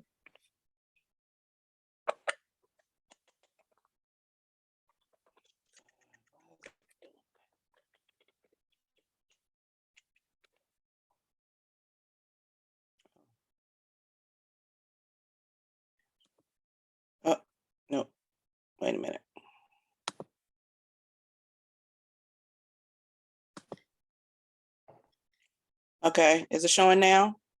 No, Nope, just loading.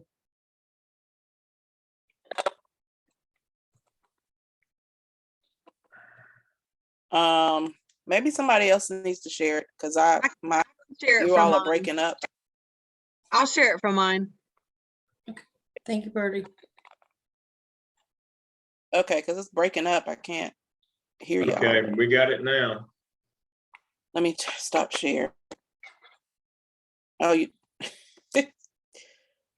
Okay.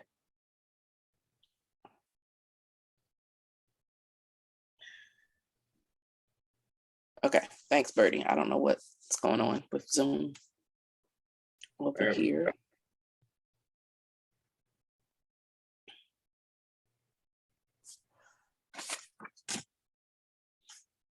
All right, can y'all see it now? Yes, ma'am. All righty. Okay, so today you are going to hear from the consultant group, God's Girls. Go ahead, keep clicking, Birdie.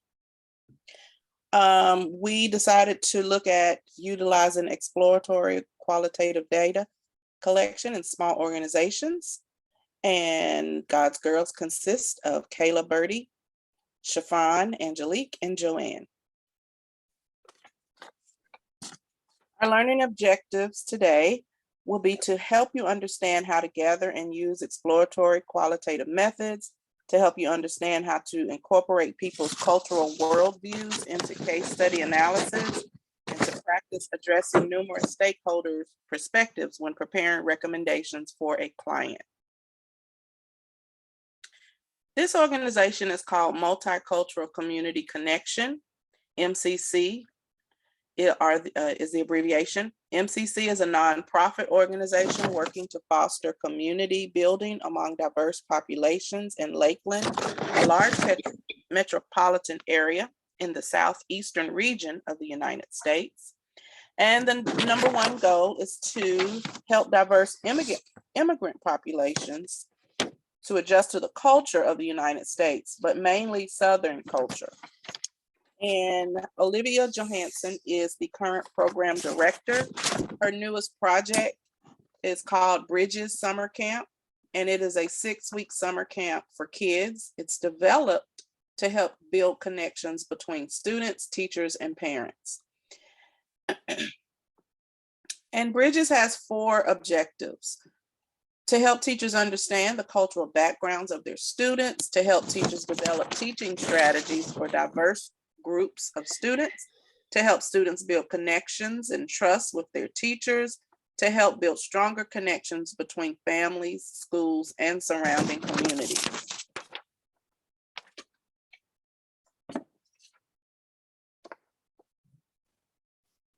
Chiffon.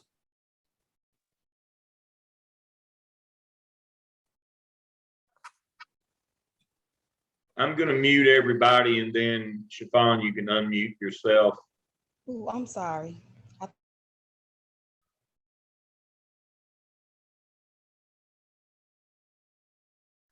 You're muted, Chiffon. You can unmute yourself, Chiffon. Okay, I'm sorry about that. Thanks, Angelique. The people and places, Olivia Johnson, she is a current program director of a nonprofit agency, which is called Multi-Community Connections. Laura and Isabel, they are 2 full-time employees there as camp workers. They have 5 elementary school teachers, 4 females and 1 males, 3 Europeans, 2 African Americans. Also, they have 5 teachers assistants. 45 students are enrolled, mostly Latino and African American students. Gloria Stevens, she's the executive director of Integrated Solutions. And Integrated Solutions has a 4-member team that consists of Brock, Jessica, Jamie, and Nicole. Next. Okay, in our quantitative analysis, this is what we discussed, that the bridge staff members struggle with communication, and with each other, and they don't seem to have, they don't work together well. They're not sure if they're unified. They're in with the vision and the mission, so they're not unified there. The workers do not have unified way of operating the camp. They don't have, we realized that they didn't have any consistency there.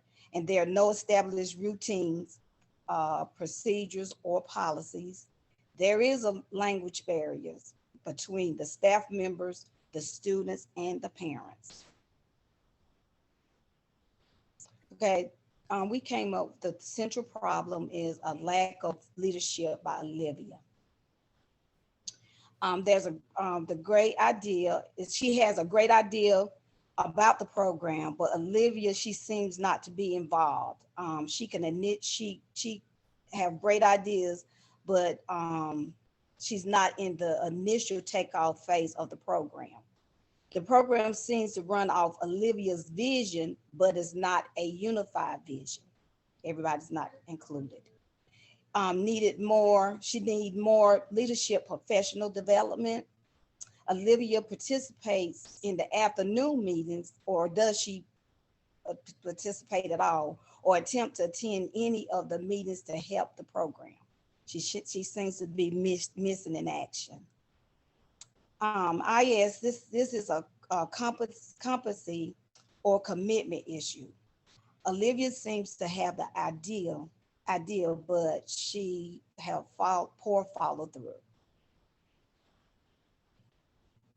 And with our secondary problems, we talked about that New Bridges Summer Camp organization need a set of structure. They need to have a process in place, procedure, and a schedule to follow. They need to reestablish their roles for assistance and identify expectation. They also need to define who will be the program leader when Olivia is not present, or who will conduct evaluations to hold the workers accountable, and progress monitoring. For the cultural barriers, is the communication is the problem. Camp papers are not in English and or Spanish. Not everyone can understand the content. The cultural differences on perceptions of time, schedules, and routines need for more cross-train. There's a need for more cross-training, culture training, and unified procedures. So when looking at who we would interview Olivia and then some of the teachers and the staff members, and this would be a small part of the sample size that we would pull from. The interview questions that we would ask Olivia first is, what is the mission and vision of the Bridge Summer Camp program? We want to see if she can identify those so that she knows what their overall mission and vision is. What are they striving towards? What do they hope to achieve towards, as a result of the program? Next, we would ask her what inhibits her from being able to give more of her time toward the program, because it seems that she's just kind of absent or not really focused on that area. So we want to know, is that an area that she would like to focus in on more, or does she not want to partake in this new program? We would next ask her what her perception is of the culture that exists in the Bridge program, to kind of see where she's at on that. We would ask her, how do the teachers and teacher assistants work together? And kind of to dive in deeper, we'd ask her to describe the relationship that exists between them. Then we would ask what resources would help the summer camp be more successful, just to see if there's a need for more resources. Do they have enough and just not using them resourcefully, as we could look into that. Next, we would ask some other interview questions to the teachers and assistants. We would start off by asking them what the vision and mission is of the Bridge Summer Camp, just to see if they have the same views as Olivia did. Is there kind of a unified mission and vision present there, or is that something that we need to attack head on first? We'd ask them what's their why for working in this program to kind of see their reasoning for even serving at this camp. We would ask them their roles and job descriptions, what's their daily working expectations, to see if they know specifically what's their role, how does it help to the overall success of the program, and is that clearly defined for them or not. Next, we would ask them to describe the daily schedule, what type of procedures occur daily or even weekly. One of the things that we read about were the permission slips for them to go on the field trips, and they didn't really have a procedure of what day those should be turned in, and this seemed to be a weekly occurrence where they would go on a field trip. So something like that, they could have a certain procedure where they say by Wednesday these need to be turned in, so that them and parents and other stakeholders know this clearly, and that's outlined and that's an expectation there. What types of trainings did they receive to prepare them for their roles? Is there any ongoing trainings? They would need training for this position to know how to do their role. So we'd like to ask them, did they ever get the training? Is there any ongoing trainings to help them? We'd ask them about the communication that they have with the organization's leadership team, if there is one, or even just Olivia, and if they would describe this relationship as supportive and informative one or not. And then lastly, we'd ask them if they could improve something about the camp, what would it be and why, just kind of to get more insight and give them an open-ended question, so that we could learn more about their perspective. Building rapport with the interviewee is really important. While interviewing these people, we would want to find a location that's less formal and business-like, where everybody's comfortable. We wouldn't necessarily want to sit across a table from them. We'd want it to be very just kind of open-ended, kind of personal, maybe sitting on a couch together or just in a comfortable space where we can frankly talk. We would offer a warm greeting, get to know them shortly before the interview begins. We may even offer to give them coffee, water, snacks, just to kind of make sure that they feel welcomed, and just kind of in a warm environment. We'd exhibit open communication and body language. We would reassure them that their names and answers are confidential. We would ensure that the interview is framed. We'd have our questions prepared, and we would express that the information that we're hoping to obtain, so that they know the goal of the interview. Then of course we would ask open-ended questions and not yes or no questions, so that we can get more insights, and so that the interview can be personalized to them and what they know based on their experiences and personalities. For interview note taking, our group kind of decided that we would rather record the interview instead of taking lots of notes. This ensures more accuracy, and we could always go back to this recording to retrieve more data in the future if we needed to. Of course, we would ask the interviewee for consent before recording, just to make sure that they're okay with this method. But we felt like this was the better route to go, so that we could focus on them more. And this would allow us to look for their body language, expressions, or nonverbal cues that we might miss if we were jotting down lots and lots of notes. Of course, we would repeat responses back to kind of gain a better understanding of the content and to make sure that we understood them clearly. And if necessary, we would make short notes if needed. But like we said, we would try to record it so that we could focus in more on them, and it was more of a conversation rather us just jotting down notes.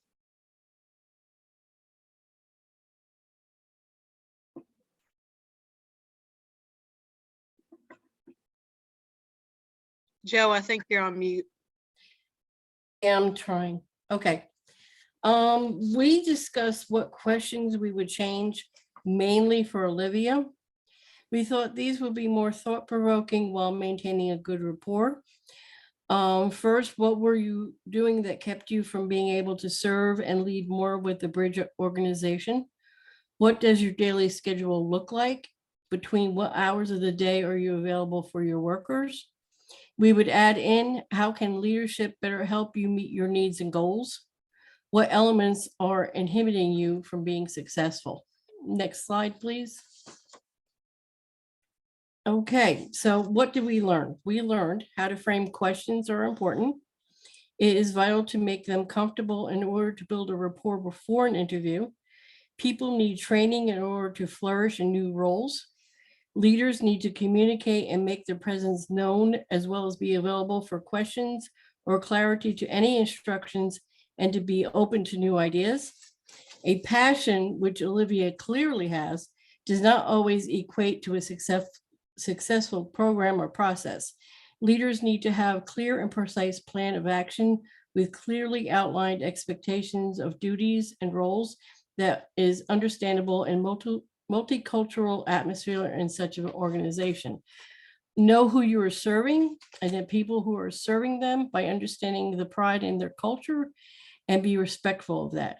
Do not make people defensive from the start. For example, no quantitative data until after the interview. Next slide, please. Our recommendations.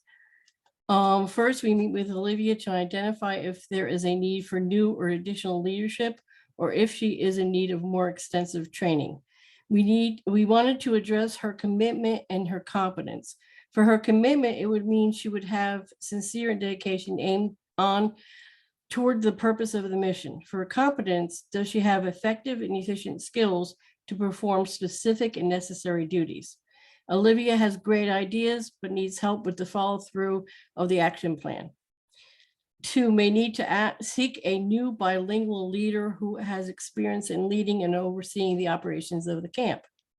Train successor or successors for either or both the MCCC and the Bridge Summer Camp. 4, keep a binder of some way to document important forms, policies, procedures, and ideas that can be reflected, evaluated, and passed on to successors. Next slide, please. So we continue with the recommendations. First, to find an organizational leader and share organizational structure with all members by 1, clarifying all roles and responsibilities and expectations. 2, translate all documents into English and Spanish. 3, be understanding of diverse cultures while training students to have pride in their culture and be able to function in another culture while avoiding misunderstandings or miscommunications. For example, monochromatic was one of the subjects in our case study. That is finishing one task at a time, no time wasted. That's why I have the schedule up there. One of the teachers was complaining because the students came in a little late from breakfast and threw her off track. She may need to learn to be flexible since it's a camp and not a school per se. Polychromatic is more interpersonal. Natural pace is seen to be with the students and the staffs adhering to the schedule. Different cultures seem to do things with an interactive flair, like eating at a social pace and then moseying down to class. Here, the staff and the students of varying cultures need to have lessons respecting other cultures who adhere to schedules, as does perhaps their new home communities do. 4, retraining all staff members in the area of cross-cultural communication. 5, create an internal and external communication plan, all items written and oral in English and in Spanish. Outline student and parent multicultural expectations and find a way to integrate them into the program. 7, monthly, weekly procedures for the teachers, staff, and students and parents prior to field trips to fill out the necessary forms. We also discussed the focus of the future of the program. Set up a system to monitor progress and to evaluate the program periodically. 9 was host cultural days and nights with food, music, clothes, art. This way to gain to know the various cultures in each other on all levels. 10, creating a marketing plan to receive more donations and support. 11, share information about MCCC and Bridge Summer Camp on social media platforms. 12, attend more professional development sessions for leaders, teachers, and staff members. Next slide, please. we discussed a theory, and what was picked was social cognitive theory. In this theory, individuals are influenced by observing ability and interacting with others, and then through a process, the individuals can create a behavioral cultural change that benefits the organization, others, and themselves. In this case, acclimating to their new home community and being aware that they can teach others about their culture in a positive manner. There are 3 methods to achieving the goals, which we've already addressed in the previous slides. They are: 1, provide clear instructions; 2, provide opportunity for skill development and training; and 3, model desired behavior to inspire, encourage, and empower the individuals to do like behavior in correct settings. Next slide, please. These are our references, and next slide. Thank you for your time. Any feedback or any questions? Excellent. All right, experts, Dr. Neal, Dr. Burgess, weigh in.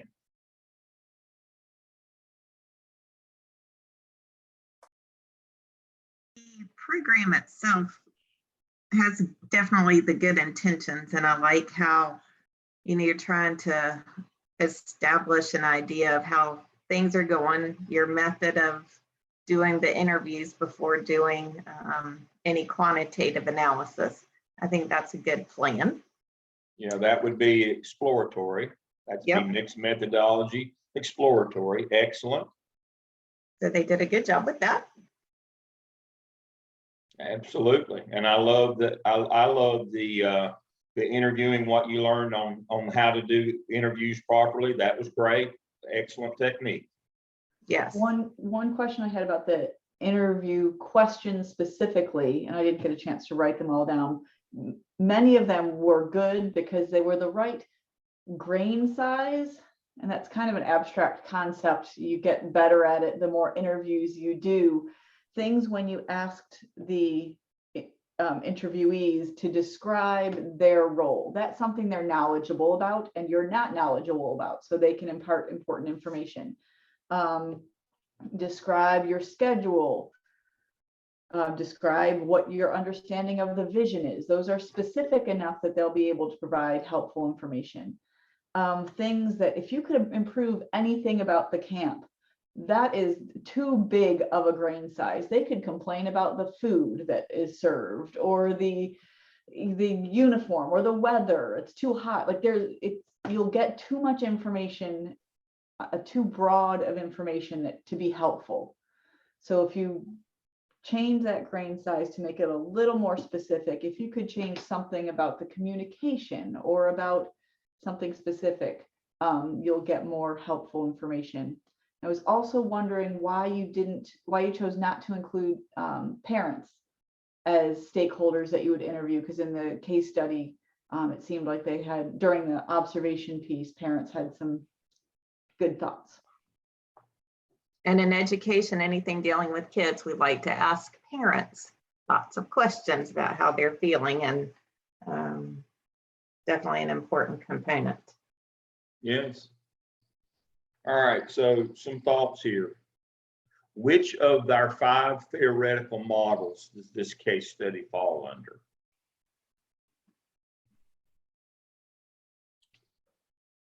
I thought it was the social cognitive theory, no? Well, so that would be social systems model, right? Yeah. That is correct. And social systems model, basically, if we boil it all down, the essence of it is what the organization needs for you to do every day is what you need or want to do or are capable of doing every day. That's social systems theory. A lot of problems in this case in that the leadership of this camp didn't know what they needed to do every day, and the people that on the other end didn't know what they were supposed to do. And we ended up in a place we didn't want to be. So my question, I have a overarching concept question here. Is this really an organization or just an idea? Right now, it's just an idea. Absolutely. This is not fully formed. This is not really an organization. This is just an idea. I'd like to do something good for kids. But, and as Dr. Neal pointed out, you know, one of the first things you do is bring in all the stakeholders. If you're a fully formed organization, you understand that there's the professional staff, there's the students, and there's the parents. You've got all of these. We've got to make sure that we have to serve all three components in any kind of school setting for it to be an organization. It's just an idea, not even fully formed idea. We don't even know what the mission vision is, other than we want to help these kids. And so organizationally, it's not really an organization. So we've really got to work hard with the leadership team here to develop this thing into an organization. That's the first thing we're going to have to do. We're going to need input from parents, students, and the staff to form this thing into a real organization. I mean, if we look at, we'll use schools for an example. If we look at schools, we look at the organization, do you have a master schedule? Do you have a professional growth plan? Do you have an academic piece? Several years ago, when the lid was taken off charter schools, I was called into Goldsboro to a church there that wanted to form their own charter school. And they thought it was just about the physical space. They didn't understand, well, what are you going to teach them? You know, how are you going to develop your teachers? I mean, it was just, they had an idea, but they had no organization whatsoever. We had to start from the very beginning. What are you trying to do? What's your mission vision? Who are you going to hire? How are you going to train them? How are you going to onboard them? How are you going to professionally develop them? You know, what do the parents want? What feedback from the students? I mean, they were just focused on, we got this space over here in our community building and we can do meals right here. So we're a school. No, you're not. You're an idea. And it's important that those expectations and that organization is clear before you start training people. Because if you start training without those clear definitions, then you're just shotgunning approaching everything and everybody's going in the direction that they like, that feels good. You need to first have that expectations and organization in place. So in your presentation as the consultant, focus on that first. Training is secondary to that. You got to get your house squared away first. Right. Like a business has to have a business plan and a business model. And I've seen this often with people want to do after school programs and all kinds of things for kids because you want to help. It's a feel good thing, but they go in and then they figure out all their processes and procedures as a afterthought instead of all of the upfront work.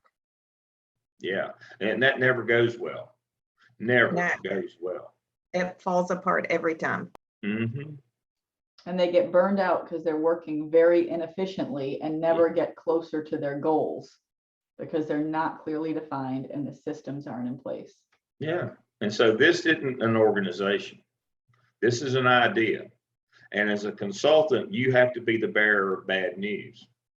That you can't fix these people over here and these problems and do these things until you fix yourself. You know, you got to start with your mission and vision, and you got to develop all these things first. We can't do training until you know what you want to train them in.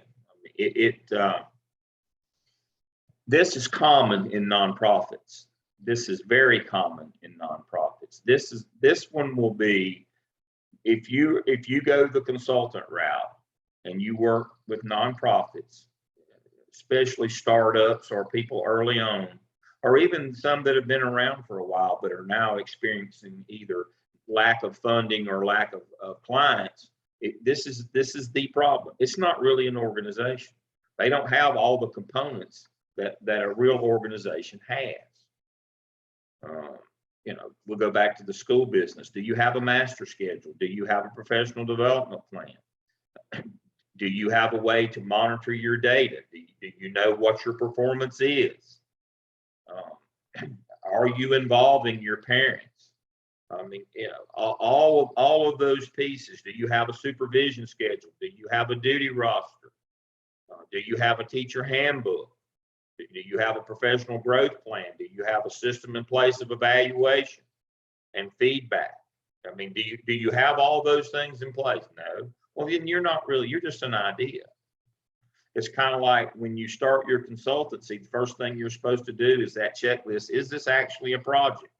Well, when you're a consultant, the first thing you have to do, is this actually an organization or is it just an idea?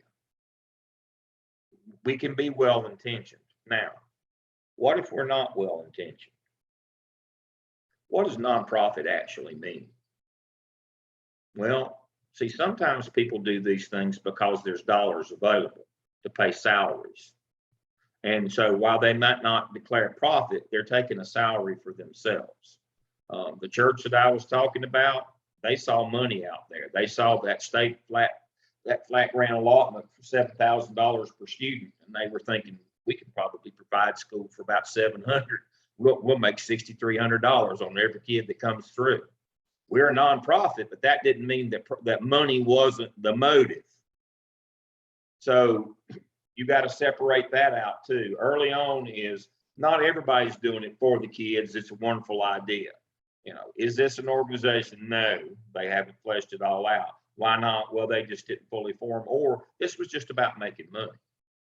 They're not interested in any of that stuff. They're just interested in, there's money to be had, I want it.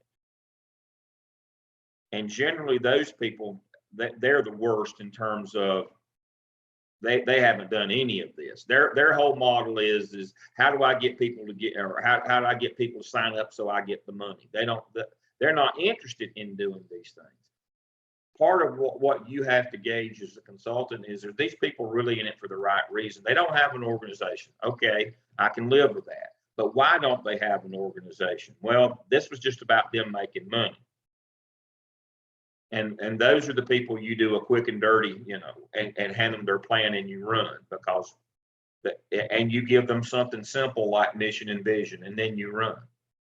They're not interested in the rest of that. They're just, you teach them about mission vision, or give them a plan to develop their mission vision, and then you move on. Now, you can be more in depth than that if you know that they're there for the right reason. But if they're only there for the money, that doesn't mean that you're not ethical in your behavior, but you have to understand that, the best you can do is get them started down that path of mission vision to creating an organization. Because if they're only motivated by money, they're not going to do things that cost them money. They're not going to put professional development in. They're not going to give people time off to train or to do that. That's not part of their business plan. Anything that costs them money is a no.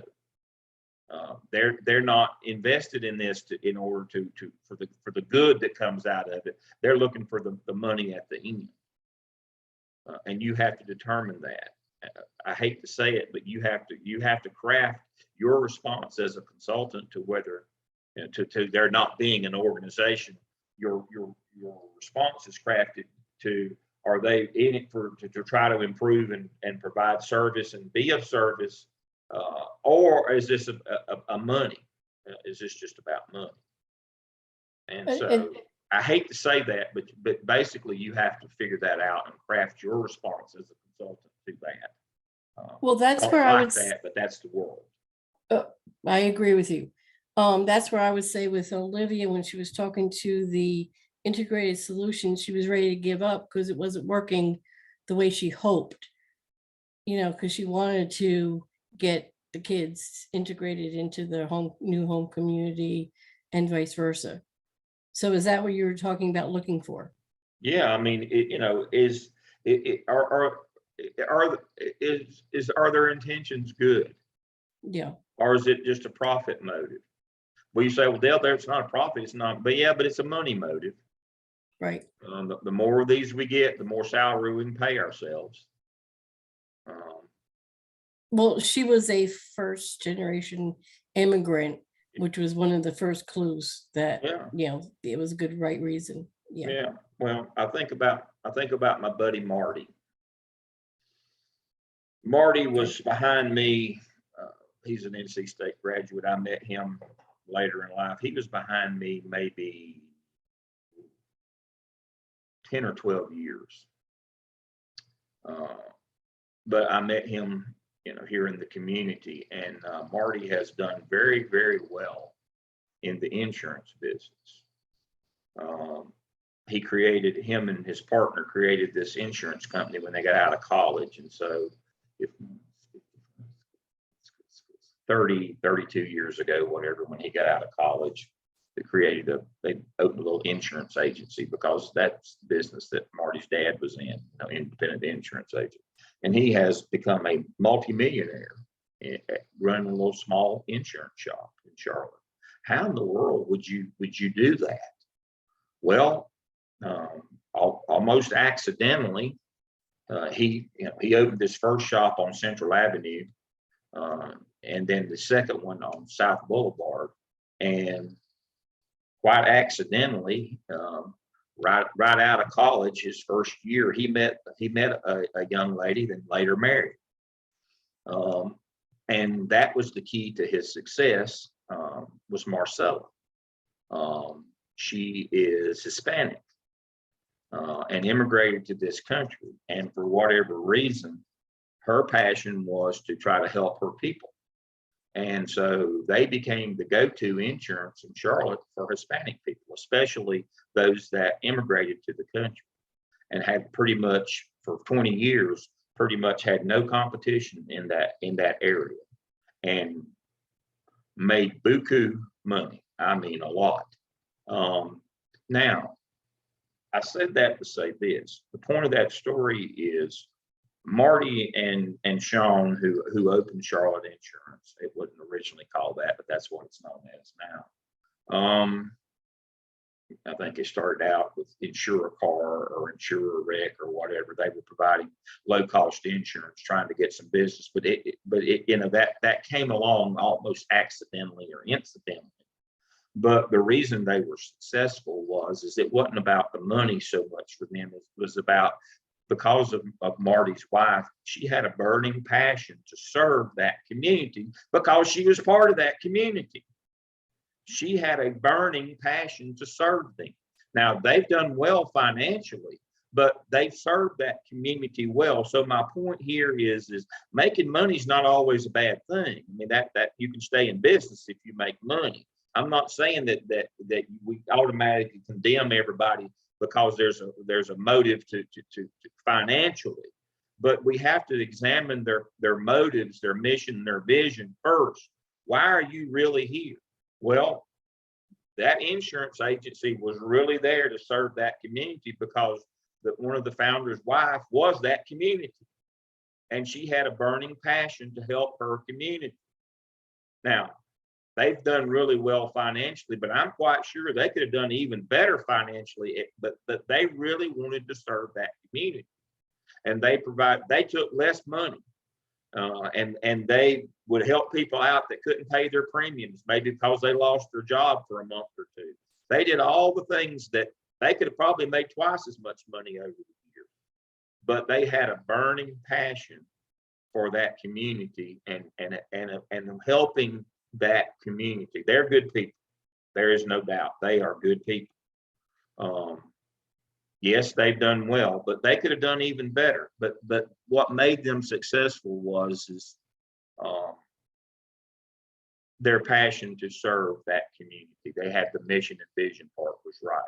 And then Marty had gone to school and got his degree in business and knew how to put an organization together, and it all came together. But the real reason that they're successful is because they had their mission vision was clear from day one, what they wanted to do and who they wanted to serve and why. And so when we walk into a place like this, that's the first thing we've got to determine. What's your mission vision? What's your why? Why are you doing this? We can work with you. We can help you if your heart's in the right place. But if you're just driven by money, the profit motive, even in a nonprofit, I know that sounds idiotic, guilty. But if you're only driven by that, then they're not going to do any of those things. Not if they cost them money. They're not going to. So your plan's going to look different. But again, it links back to that mission vision. Let's take a quick break and we'll get our last two. We're dead on our time. Thank you for playing along. We'll be back at 5 to 12. At 11:55, we'll be back and then we'll finish up. Thank you.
All right, next group, let's roll.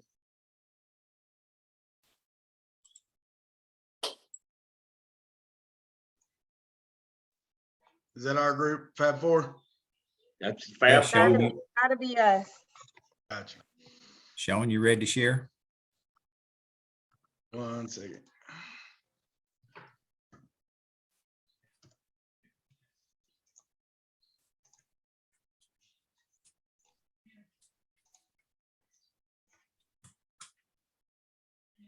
You guys good on that? We're good to go. All right, let me.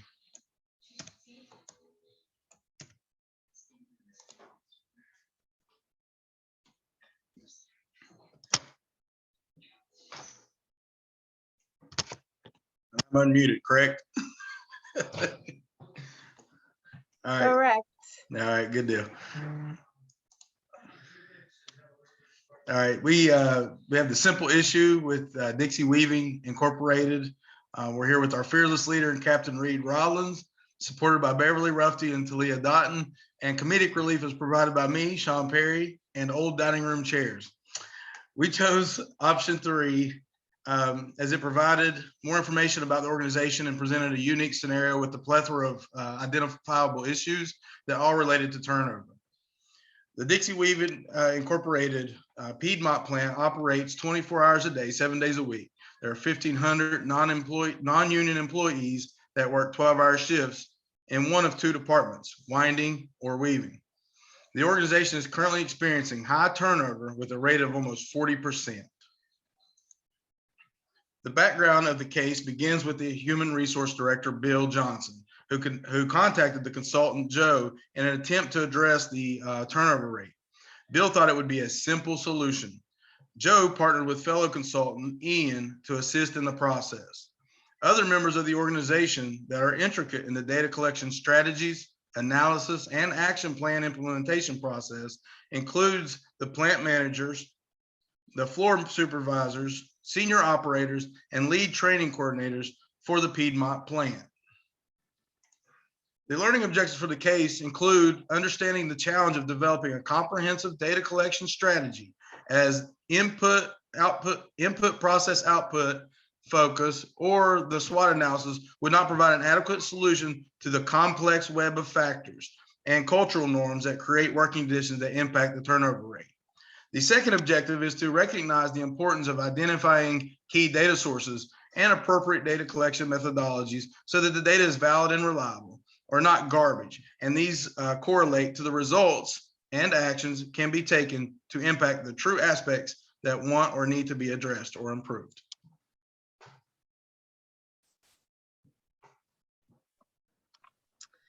We decided that Dixie's culture is the central problem for the organization. We have to wonder why the organization was experiencing unacceptably high levels of turnovers and look into their leaderships and all their challenges faced by the weaving company, especially with its production that employees was making it impossible for the organization to keep well-trained personnel on the manufacturing floor at all times. The morale around the plant was low, and the communication between leadership and the employees was lacking. Although the management believed that the solution was to be found by just revamping their training program, there is a more complex web of factors that were clearly influencing the safety and behavioral issues that were observed. Next slide, please.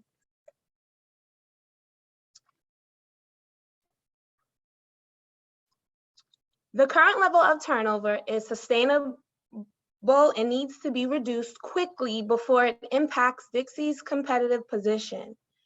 If they can't meet their production goals, it's going to slow down all their other plants. So they have concerns about their day-to-day operations. The training it takes for the training, it takes a while for new workers to learn how to do these jobs effectively and safely. There are also a lot of rules that need to become second nature to all their workers to keep the place safe, but many of them are still focusing on the basics of their job when they get thrown onto the floor. There's also a language barrier And that's been an issue for the team members because some of them are foreigners and they could barely understand each other. And that is according to one of the employees who feels like he is always babysitting and he's basically tired of it. Quote, how am I supposed to train and teach while also still having to meet my quotas? The workers have also expressed frustration with HR's inability to attract and hire qualified workers. Although these jobs do pay well and a college degree is not a requirement, it's getting more difficult for the company to find more people who are capable because they are close to exhausting their local labor pool of workers who are familiar with the operation and who can work on an as-needed basis. They've also had problems with equipment production and keeping the machines running, with one shutting down about every other day, generally during the night shift, which was one major concern that stood out to me and my group, their safety issues. There was a quote in there that said that somebody got rolled over by a pancake. And I literally had to ask my group if they interpreted that as somebody dying, because I was in denial that something like that could actually happen on the job. But it's true, and it's also true that it takes a while for the new workers to learn how to do these jobs effectively and safely. And last, the oppressive heat that even made the consultants want to end their tour of the plant and leave the floor. One of them observed that they haven't seen a smiling face since they left the meeting room that had air conditioner. Next slide, please. Our solutions to solve these problems would be to implement a shared governance structure, insisting that individuals from all the levels of the organization are included and have a say in what's going on. Hire an interpreter due to their language barriers, and this will help strengthen their communication skills. Engage and network more, include more trainings, more diversity, more group activities, and this will help motivate employees more and want to be at work more. Create and implement policies and procedures that communicates the connection between Dixie's vision, their values, and their day-to-day operations. The procedures explain specific action plans for employees when carrying out a policy and are important because they tell your employees how to deal with the situation and when. Dixie's going to have to change their hiring and introduction process, be able to hire the right people who are more skilled, maybe have more experience, who are faster learners, and they're able to make that transition successfully from the training program to the manufacturing floor. Conduct annual culture audits. Don't wait until something significant happens, like somebody quitting or somebody dying, to evaluate your efforts to see if they're working. Do it more frequently. Establish open lines of communication and trust. Effective communication is essential for a positive culture at the workplace. Transparency and communication should be mandatory at all levels for a better understanding of work that allows employees to be more engaged and understand what they do matters. Provide safe and up-to-date proper safety uniforms and tools like their personal protection equipment, safety vests, protective goggles, earplugs, and updating their buddy system when it comes to areas of danger that have a high risk, that are at high risk. And last, Dixie has a rigorous 12-week training program according to the training coordinator, but in order to improve the training progress, the trainees may need to show competency at their current level and be able to pass an exam with a high scoring percentage based on the rules, safety procedures, and the floor work that demonstrates their comprehension of the training. So not being able to go onto the floor until they've passed that. Next slide, please. The key issues is that the turnover was just one symptom of a much deeper problem existing within the organization, and the goal is to develop a work plan for a comprehensive diagnosis that Ian and Joe could use to help Dixie understand and help them itself deal with its underlying process and procedure issues. The issues identified are more complex than it appears on the surface. In order for Dixie to resolve the issues and gain a more complete picture of the organization, the consultants will have to conduct an extended period of observation of the workers in the weaving and wind-in departments to better understand their day-to-day knowledge, skills, abilities, and other personal characteristics required for safe and effective job performance. Next slide, please.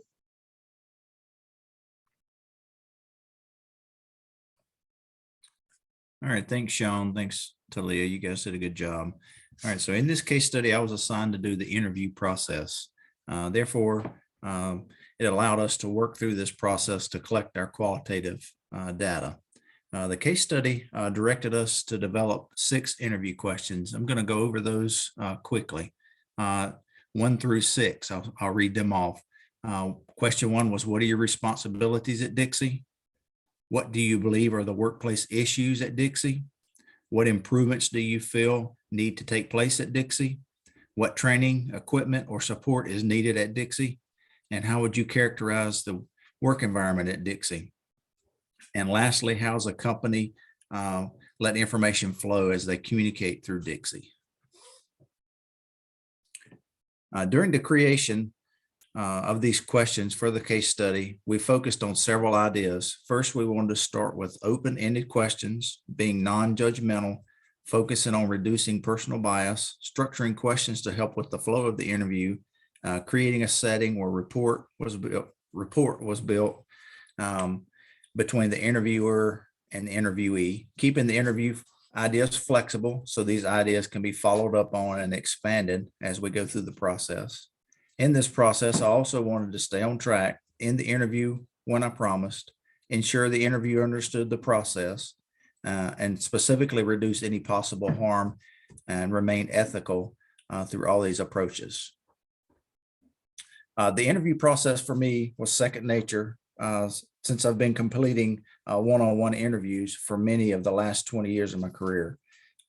This interview process can be stressful, but was somewhat rewarding for me through this project. As an interviewer, I think it's important for us as we have to make connections and establish bonds. So there's a personal connection. So we reduce the apprehension of the interviewee and help the interviewee also open up as we start talking about maybe some tough issues. Lessons that I've learned through this project and then also through my past experience in the career is you have to be prepared. You have to be patient. We must take breaks. Understand the interview is always going to have a different feel, tempo, and process. But above all, remember these are people and we must be careful with our ideas and approaches. Our interviews can and will have real impacts on people and their lives. Please remember, above all, once it's said, it can't be taken back. Next slide, please.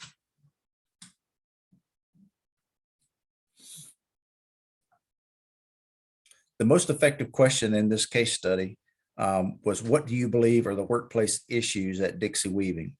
My most effective question really opened up the floodgates of information as we established with the interviewer what the employees were talking about and what essentially was wrong at Dixie Weaving. It's obvious that the employees have been talking and there are some serious issues and workplace concerns.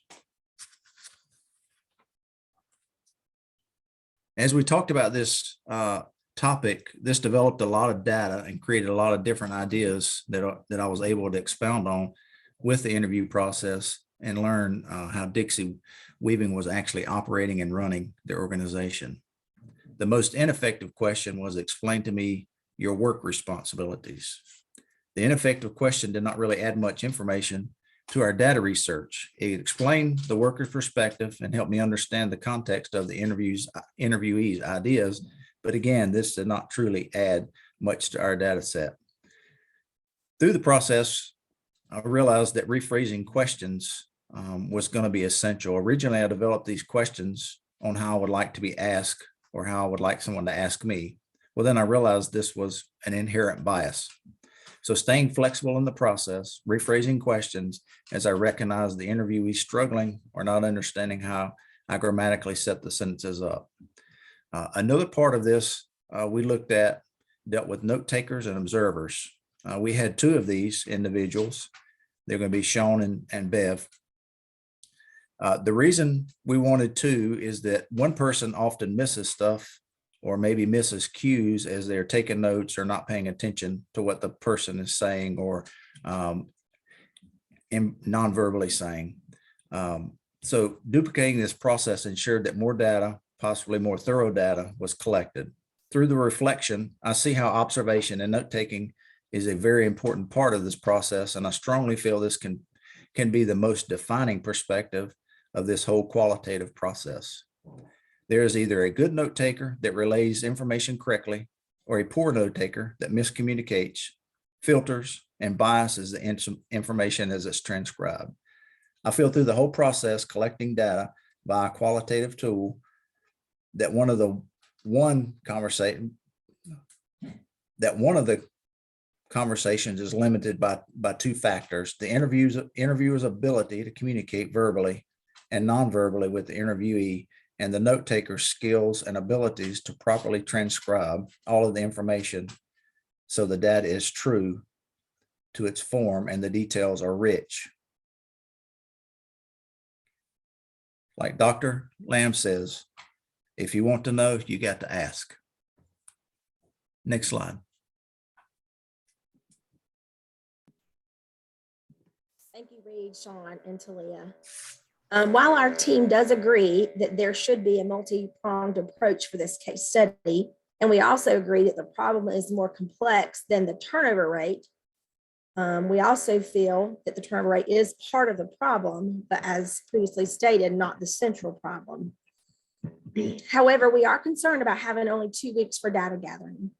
Surveys take time to create, they take time to build, and participation in surveys also takes time. The multi-pronged approach action plan that we developed does take longer, but the gathering data that consultants are involved in will only take about a month. Consultants will survey employees for different goals, 2 different goals in our plan. The rest of the action plan is implemented by employees or it's responsible, the employees are responsible. We decided on a total of 6 goals and 6 measurable objectives. Our action plan includes resources to meet the goals. It includes who the responsible parties are for implementing each goal. Then every action, of course, has a risk involved with it. So we included some possible risk associated with each objective. And then we included how we would know those goals were met or indicators of success. Next slide, please. Our first goal is to improve training of current employees and onboarding of new employees. We will do this by developing an in-depth training guidelines and an onboarding system for all new hires. This will require a survey of employees from all departments, including the leaders and training coordinators. The initial survey and analysis will take about a month, and the development of the new system will take another month. So this goal should be met within 2 months. Individuals responsible for this are the director of HR, senior operators, and the lead training coordinators. This will reveal weaknesses in their current 12-week training program. It may also reveal additional communication issues between employees, like the example between Bubba and Cindy that was given in the case. And that was strictly a communication problem related to training. Cindy was upset because Bubba had stated that folks weren't trained very well. And Cindy said, well, we spend 12 weeks training them. So there's a definite lack of communication on what they're being trained on or how they're being trained because it's not efficient. The goal is met once the training and onboarding systems and programs are developed. It will take additional time to retrain the current employees, but all new hires will go through the newly developed onboarding immediately within their first few weeks of employment, and we hope that it won't be a 12-week program. Goal 2 is to reduce employee turnover. This will be accomplished through a survey of, bear with me, former employees to analyze why the turnover rate is so high.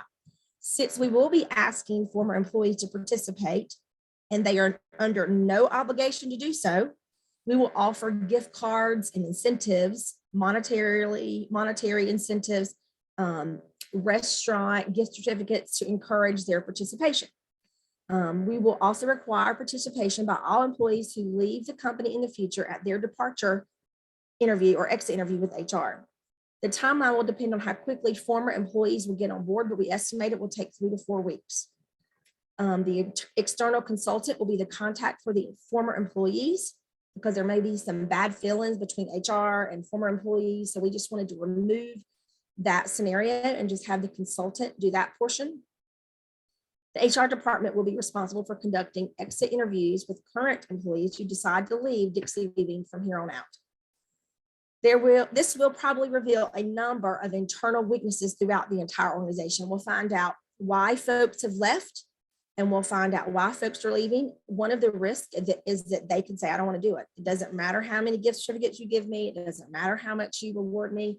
And we just actually had a situation at Mitchell where someone of upper administration was leaving, and they informed our president that, and I know this because he told me himself that he did this, that he refused to do an exit interview with anybody but the president and the VP that he reported to. So he probably burnt some bridges, but he actually refused to do his exit interview with HR.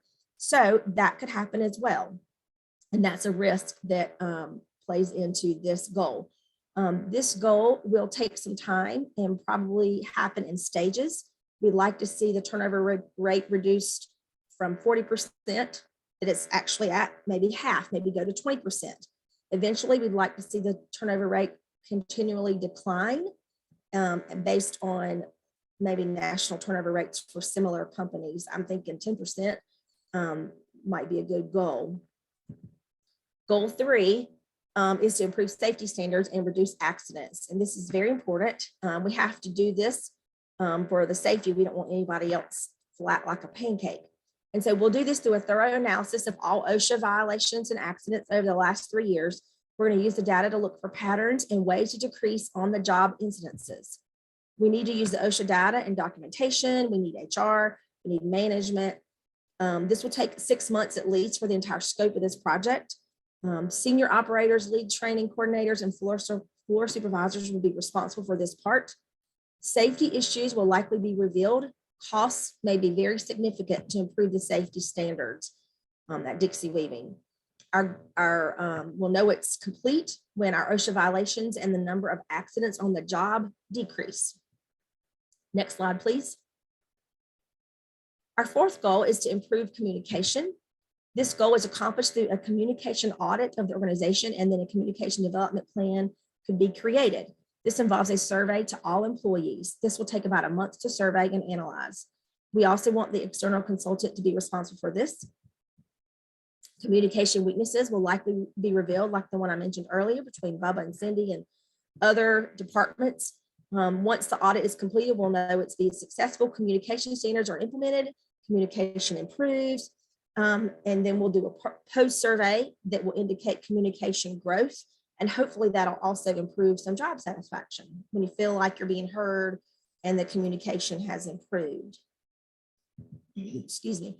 Goal 5 is strategic alignment. The objection, sorry, my teenagers came home, if you can hear him yelling in the background. We're going to revise the mission, vision, and strategic plans and to include strategic goals, operating goals, and tactical goals. We will use previous documents, internal documentation, survey data to accomplish this goal. This will take approximately 1 to 2 months. Responsible parties are HR and representation from all departments throughout the entire organization. This may reveal incorrect focus and may require a big shift toward our new mission, vision, and strategic plan. This is successful once a public relations campaign or a social media blast has happened. The new mission and vision should be posted, emailed, advertised, communicated, and shared throughout the company and on social media such as LinkedIn, Facebook, and any other social media platform. All employees should know what the vision and the mission and the strategic plan is. Goal 6 is a professional development plan. This will require the development of growth plans for workplace effectiveness. The resources are workshops, professional development, webinars, seminars, training, higher education, surveys. This will be an ongoing goal, and it will be updated yearly based on company needs. Individual employees will participate. Management and the Human Resources Department will lead this goal. This may reveal weaknesses of positions and individuals. It may reveal the need for new positions, such as an HR professional development coordinator, such as a lead safety and HR safety coordinator, or OSHA liaison. So this may reveal lots of things, and it also may require some time. However, success is when a professional development plan is developed and implemented. All employees get the option to participate and earn certificates, degrees, and CEUs and certifications. Thank you. Next slide, please.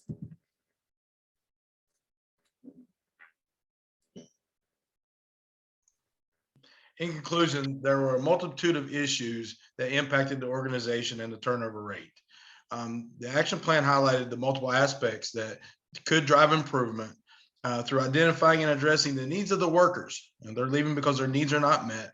And so how do we safely identify those needs and meet those needs and safely provide a safe working environment for those workers? Here are our reference. Thank you guys, and welcome your comments and feedback. Thank you. Excellent. All right, if you'll stop your share. Experts, weigh in. Which model did you use, or do you think comes into play most here? Which theoretical model?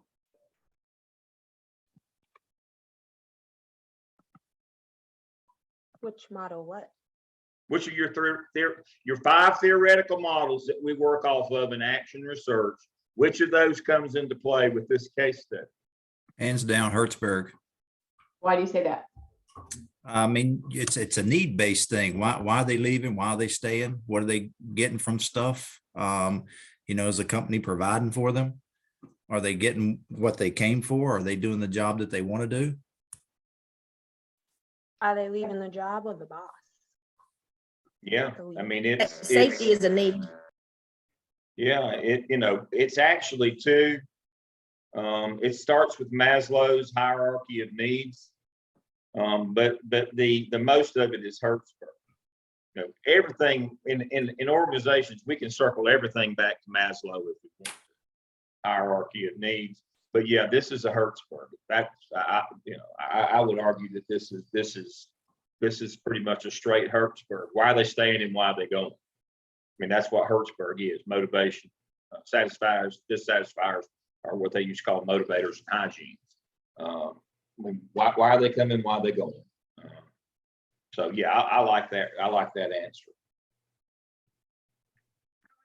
So you talked about interviewing at the beginning, but I don't know if you defined how many people you were going to start with interviewing. I may have missed that, but what was that plan to try to get ask those 6 questions to? Well, from what research says and what our books say, we at least have to have 30. If we're gonna do a survey, it needs to be 30. If we're gonna do a qual, then I mean you can do something a little bit less. So we didn't really define it. We sort of set the parameter up to get practice. So I interviewed one of our persons, which was Talia, to try to help get our information. So we're in the range of 30 for a survey, and then 10 for a qual. Numbers are dead on. And you spoke a lot about the importance of the transcriber. If you do get the opportunity to do focus groups or interviews, I encourage you to use a recording, as was mentioned in one of the earlier groups. And then there's lots of really good software now that does an excellent job of transcribing audio with punctuation and capitalization and everything. I have no idea how it works, but it works really well. And lots of times it's instances of what you get what you pay for. So, but there are those options out there. That way the transcriber can focus more on recording emotions and inflection and body language than trying to transcribe every single word. Because it is important to get every single word, especially when you're trying to make this case provide information to your company, the person that's paying you to do this evaluation, because those quotes, those exact words give color and meaning to the data that you're sharing. So that's important. Lots of your survey, almost exclusively, the data you collected focused on the employees. Did you consider getting information from the supervisors? Because a lot of the weaknesses seem to be cultural or safety environment issues that the employees themselves don't have control over.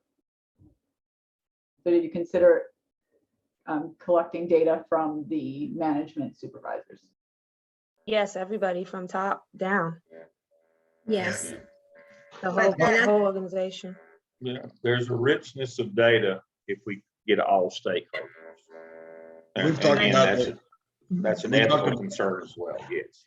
We talked about the muddle in the middle too. A lot of times information may be getting distributed from the top, but middle management may not be getting it down to the workforce. So we've talked about that as well, just identifying where the breakdown in communication is and effectively addressing it that way. I noticed too, with Zoom and the technologies, you're talking about recording. I don't know if that was a practice that was in place before the pandemic or in hiring processes, but I know South Carolina specifically, I've noticed the first phase is always a recording with prompts. And so that was something that I was new to in that process. So I was talking to Reed about it when we were taking notes in our panel when I was interviewing teacher candidates. We actually developed a form in Excel just to have the boxes set up to where I could write down the disfluencies or the intonation keys, even observations from whether their shoes were tied or, just physical observations that we noticed if they had their self together for the interview. And surprisingly, there was a gap in just those physical observations between the candidates. So we talked about that as well. Yeah. That's one reason. This is an organization of 1,500 employees, isn't it, that y'all talked about? So you have to be careful that you're setting up the parameters of who you're going to talk to, like number of years of experience, people from first shift, second shift, all of those things. If you're going to only be interviewing this tiny group of people, 30%, but when we're talking about 30, we're talking about 30%. Let me be clear on that. And that's still a small amount. But 1,500, that's 450 people that you're surveying, but you should stratify your survey.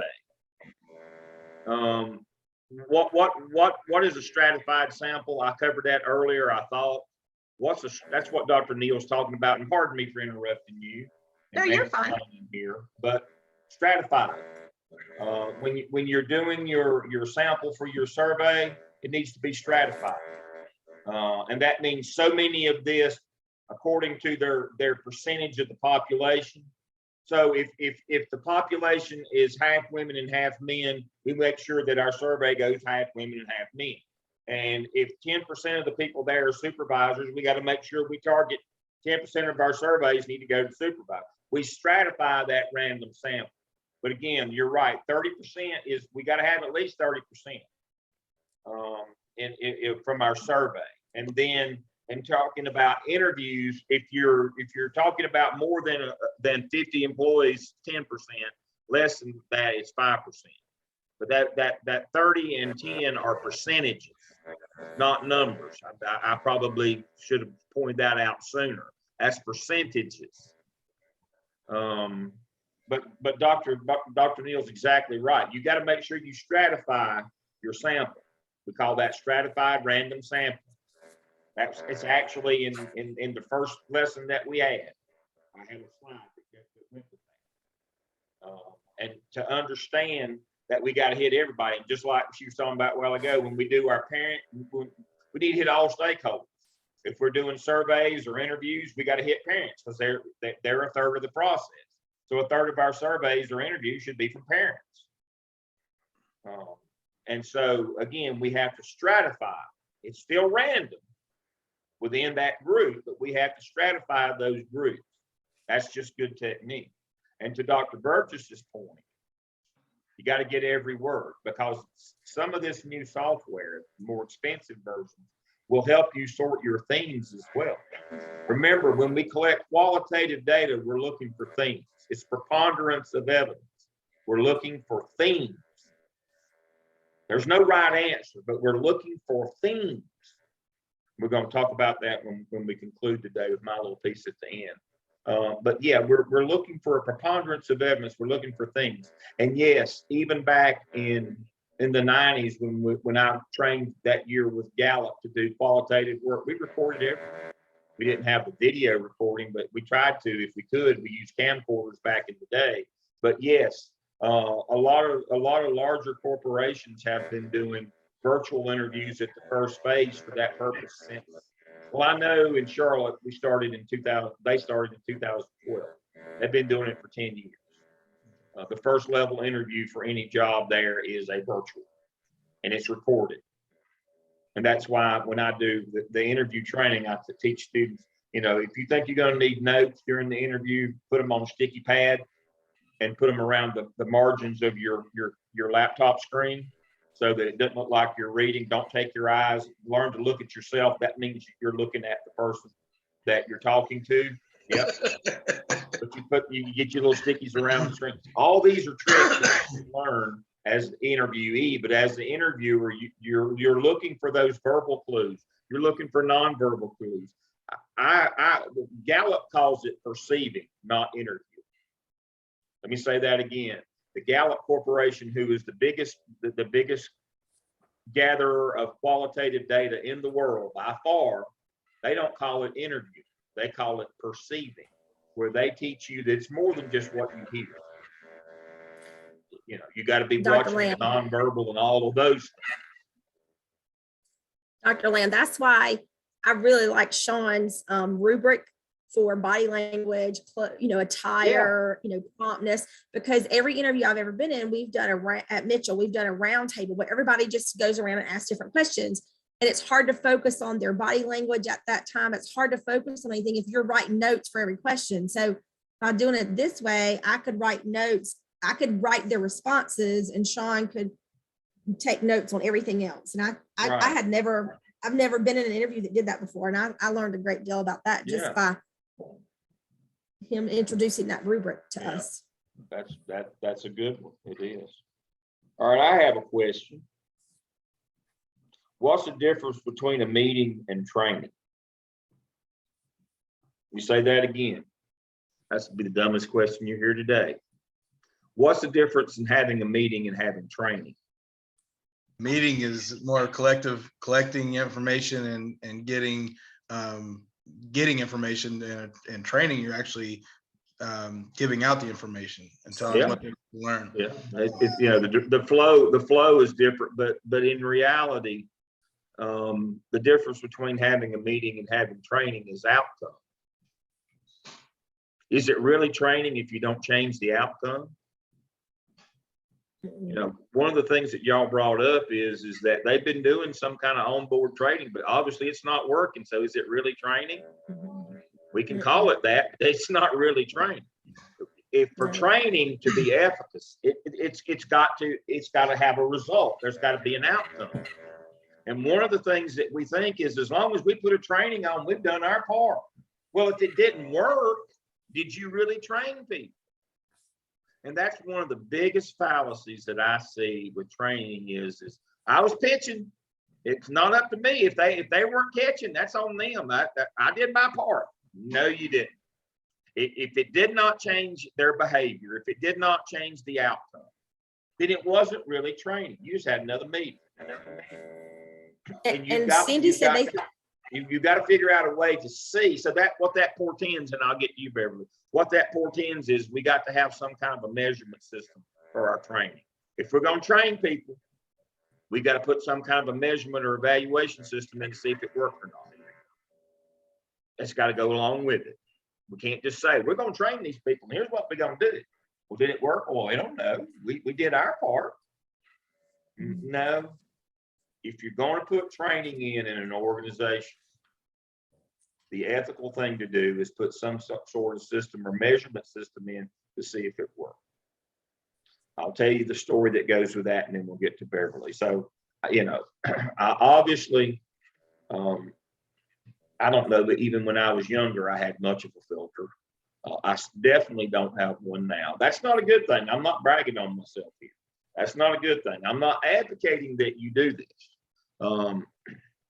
What was it they said the other day? You know, the good news is he'll run through the wall for you. The bad news is everything's a wall. Well, that would be me. And so I get called in from time to time when there's issue with methodology on a survey. And so I got called in not too long ago about this group that was going to do as part of her dissertation. She was writing it out of. She was part of a group of folks in the curriculum department in Winston-Salem Forsyth schools. And they were going to provide a math methods workshop to elementary teachers. There's 1,100 elementary teachers that they identified in that district at a certain grade level that they wanted to teach math methods to. And so she was the lead for the group that was providing for 1,100 of these folks. And so her evaluation system of the training consisted of, we're going to pick 5 of our friends and ask them how they liked it. I can't make that up. That was her methodology. We're going to do qualitative. We're going to get 5 people. And I was like, are you going to get 5 from every group of 25? No, just 5 overall. And you're just going to ask your friends how it went. You do understand that Forsyth County, Winston-Salem Forsyth is not spending $1 million on this workshop just so that in terms of they have an expectation that math scores are going to go up in their elementary schools. How are you going to measure that? Well, we can't be held accountable for that. Well, certainly you can. If you claim that you're training these teachers to be better math teachers, then that portends that you got to measure, look at the math scores. Did they go up or not? And if they didn't go up, was it really training? It goes along with 2 things. If a tree falls in the forest and nobody's there to hear it, did it really make a sound? Or more relevantly is, if a man says something at work and his wife's not there to hear it, is he still wrong? I mean, it falls into that category of, is it really training if nothing happened? And I would argue that it didn't really, if nothing was affected, it wasn't really training. And that if you are going to provide training for people, it portends that you must have an evaluation system. Did it affect what we wanted it to affect? If it didn't, it was just a meeting. Now, probably 90% of what we claim training in the organization is just a meeting. And you've got to be careful as a consultant. Again, you shouldn't be, as we were talking about, this is the point that Dr. Burgess made earlier. You can't be the one that comes back and does that evaluation, but you've got to build it in your system where here it is, here's your training, and here's how you're going to know if it works or not. You shouldn't be the one that does that, but it's got to be there. It's got to be there. You've got to have that formative and summative assessment piece. That formative is the fidelity check. Are they doing this? The summative is, did it work?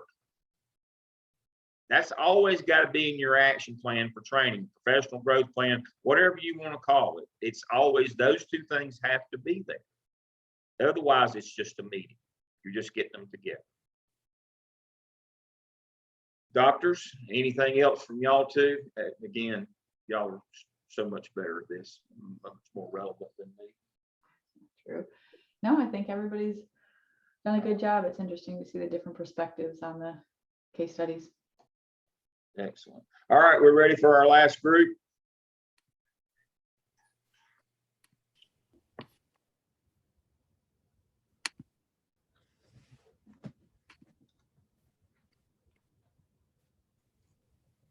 Okay, everyone should be able to see. For the data gathering assignment, we again, just like other folks today, chose number 5, identifying the scope of work at Dixie Weaving. And you see the group members' names on the screen: Ben, Leslie, Sharice, and Harry. Our learning objectives, we actually took from the data gathering piece of it, not specifically to the Dixie Weaving case, but Our objectives were to design a list of interview questions, to conduct the mock interview. We have the 4 different roles. We have the interviewer, which was Sharice. We have the interviewee, which was Harry. I was the note taker, and Ben was the observer. So each one of us took on those roles and tried to really get into the organization and see who could be interviewed and looking at those particular things for the person that we chose to interview.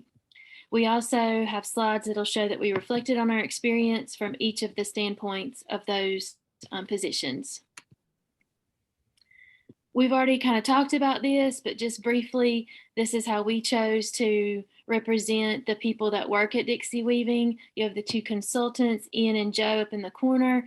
Then you kind of have a flow and a chart of how the company is organized and how it's structured.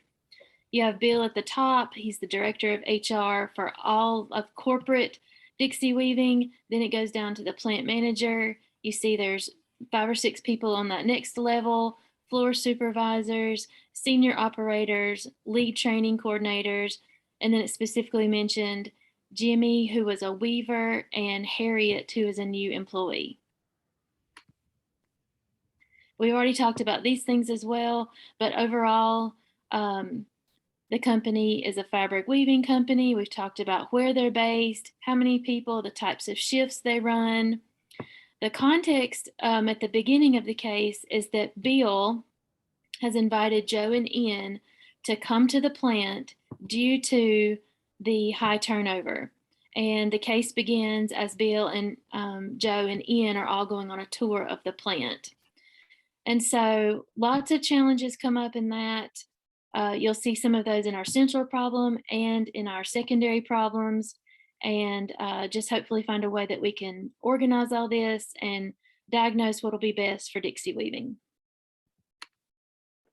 Which sort of leads us to the central problem as a group. As Leslie mentioned, we really reviewed what information we had from the case itself, and then through our way of analyzing the data to come up with our central problem. And we believe that high turnover results in low morale, poor productivity, and unhealthy work culture, and a loss of knowledge and experience. And so we did focus our central problem around the high turnover. And we believe that was pretty apparent in the case study as we reviewed it, recognizing, right, that from that piece of it, a lot of additional problems sort of stem because of the high turnover, which we'll talk a little bit about in our secondary problem in a minute. And our rationale was obviously shared in the case that there's close to 40% turnover rate.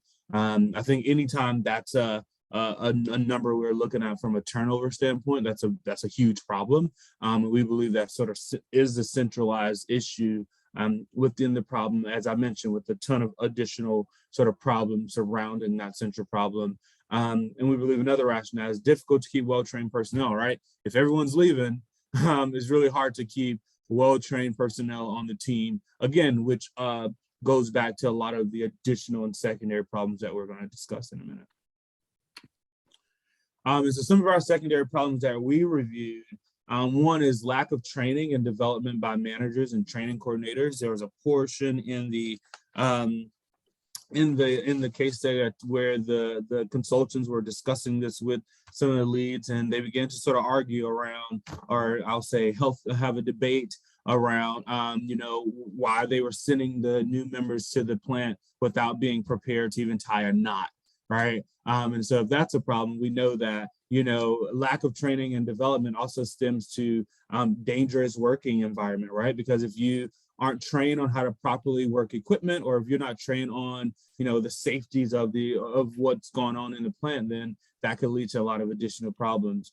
Inflexible and long working schedules, right? They discuss working 12-hour days. And so, we think about folks with families or, kids or other responsibilities, right? If you're having to work 12-hour days with no flexibility, that's going to, sort of add on to the turnover. That's going to add on to the low morale of the organization, and additional other problems, right? If you're coming to work tired, leaving tired, that's going to cause you to be more careless while operating equipment, because you don't have the time and capacity to rest. In addition, as I just mentioned, dangerous and unhealthy working conditions and environment.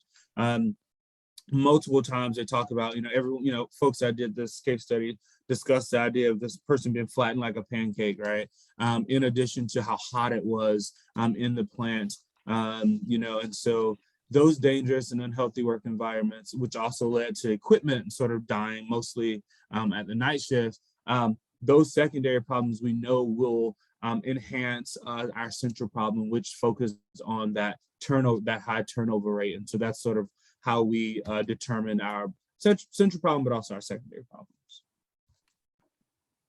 And as we sort of thought about methodology, whether quantitative or qualitative, we really obviously looked at it from a mixed method standpoint as well, through survey, but also observation and audio interview, were just some of the methods we decided to use. And so you will notice as we begin to go into the next portion of this and discussing the interview, sort of some of the questions we use, as we discuss some of our duties as either the observer, the interviewer, or note taker, you'll notice that we really try to focus on sort of a mixed methodology. And we look at it this way, right? Because we also recognize that in some situations we may not have access to old exit surveys, or folks may not have even done those. And so we have to be very cautious and creative on sort of the route we wanted to take as far as gathering our data.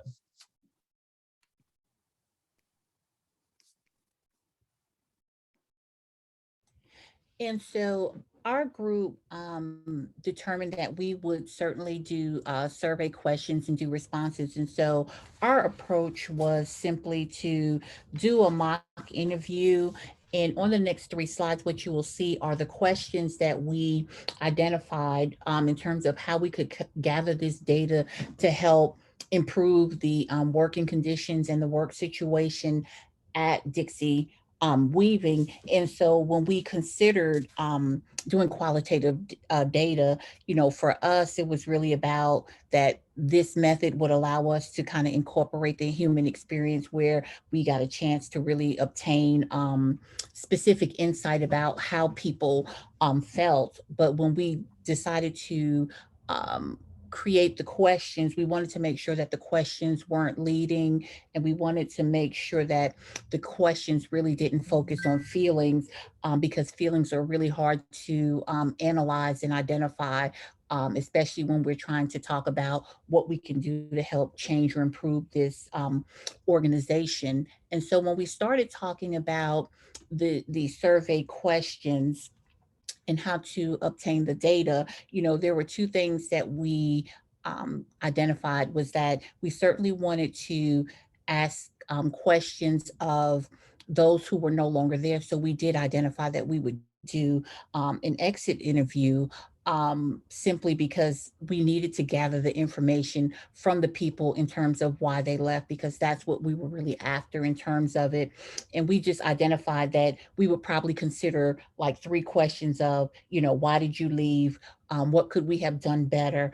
And, if you were still eligible for hiring practices, would you consider returning? Why or why not? When we looked at collecting the data, for us, the purpose was to improve moving forward. So our thought is that when we have a captive audience, when we're completing a 90-day evaluation, we would also implement this qualitative survey, asking people these questions that you'll see, with one being, tell me about your typical day. Is working there what you expected? And certainly in looking at what would ideal shift look like, because they work such long hours. When we looked at this evaluation, the focus on implementing it during the 90 days is so that we could be proactive in terms of if there were problematic situations, we would be able to identify those to continue working on the improvement, because we understand that continuous improvement means that we have to continue to, ask questions, monitor the situation, and make sure that we implement things that could certainly affect change, from our questions. the thing that we really focused on was question number 9 and number 10. And we opted to do 10 questions simply because we wanted to make sure that we captured enough information to make strong recommendations that would yield the outcomes that this organization was desiring. And so our question 9 and question 10 was simply what makes you stay and what makes you, what would make you want to leave, because those are the key things that would kind of influence the turnover, which we identified certainly as our central problem. You know, the key element, you know, in all of the survey data was just simply to identify what's working and what is not working. When we looked at this situation within this company, we focused on Hertzberg motivation theory because we believe that it correlated with what we were trying to find, and it correlated with what we hoped would be the best intentions to improve the situation, understanding that Hertzberg's theory kind of built on Maslow's hierarchy of need, because we simply know that if our basic needs are not met, there's no way that we can self-actualize, meaning that we can be giving of other things. And so that is in alignment with Hertzberg's theory of either people are going to be satisfied or they're going to be dissatisfied. And that's in alignment with, you know, the motivation factors where people would be satisfied, and those hygiene factors where people are dissatisfied. And so consequently, our goal as the consultants was to try to put forth the data to help leadership understand that, you know, if these the hygiene factors are not met, that is going to influence the continuation of turnover. And so what are the things that they could do? Because the goal is simply just to kind of magnify the things that are satisfying to employees so that they would continue to stay. And then that would, of course, improve productivity, hopefully create a work culture where people felt good about coming. But, you know, it also just kind of highlighted the importance of improving performance of this particular organization. So when we actually did our mock interview, we determined that it was important to identify the process. And so for us, we created our questions in a semi-structured interview format. And our purpose was really just to make sure that the person's perspective in terms of what they thought, how they felt, and what their experience was translated so that we can help improvement. And so when we looked at it, we talked about how we would develop those questions and formats, making sure that they were open-ended, making sure that we were in a venue where people felt comfortable in terms of location, you know, identifying the people that we were going to interview. And again, you know, we recognized that it was important to get the data from those other folks that left, but, you know, with continuous improvement, we want to focus on what we can do better moving forward.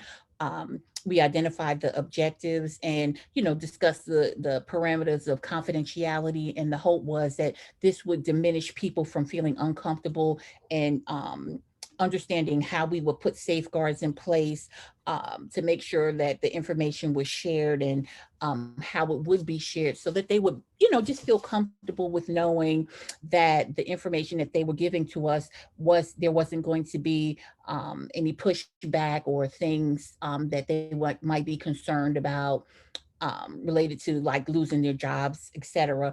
And then, you know, just actually conducting the interview. After we did that process, which was cool, we decided that, okay, how could we improve even on that method? And so after we did the mock interview, we thought that, you know, one of the things that we may want to do is have on-site surveys so that it could kind of quantify the information that we were hearing. We could actually see the things that were happening and gather more data in that aspect, we also thought about developing a script to cover kind of like the process, the time, the neutrality of the interviewer, confidentiality, because again, we want to create a safe environment where people feel comfortable sharing their thoughts and ideas. We thought about maybe even making it official where we would provide consents for interviewing and recording, so that they understand, under the parameters that we would operate. Of course, establishing a rapport, because if we don't do that, we won't be able to obtain the information needed. And then making sure that we instituted probes that we could get additional information from the questions that we designed, and then just definitely kind of specifying the logistics of the overall process. As mentioned earlier, I served as sort of the interviewee. And one of the things that we thought about as we were sort of deciding on roles and how we wanted to sort of this sort of mock interview to play out, we recognized too that it would be very difficult to hunt down folks that left the company, right, to get information from them if we didn't do that in an exit interview. And we recognize that. And as someone that serves as a hiring manager, I tell you, when folks leave, they're usually gone, don't really care about your company anymore. They're probably not going to respond to anything that you're requesting. And so we wanted, in this sort of simulation or sort of evidence-based sort of process we went through, we decided we wanted to interview Harriet, who was one of the newest folks at the company, just to get their perspective on sort of their experience, but also on sort of what their thought process is around coming into a company that most likely sell themselves in a way that they were amazing, they were great, the productivity was great, right? So we went to hear from someone with a sort of non-biased sort of experience because they were so new. And so sort of walking through that process and sort of pretending to be Harriet as the new person in this situation, that process we thought through, the interviewee should come prepared to answer questions truthfully and as detailed as possible. Sort of answer questions without fear of retaliation or discrimination, as mentioned earlier. Only provide personal responses to questions and no hearsay responses, because we really wanted it to be about that individual person's experience and not about what, 3 people from 8 years ago shared with them as they got hired, right? In addition, to leave the interview and keep all questions and responses confidential, so that as we began to interview more people within the company, we were getting a very clear and we were getting a very personal response from them, a very honest response. And their response wasn't sort of not made up, but their response wasn't in any way had any influence based on someone else's opinion that may have been interviewed prior to them.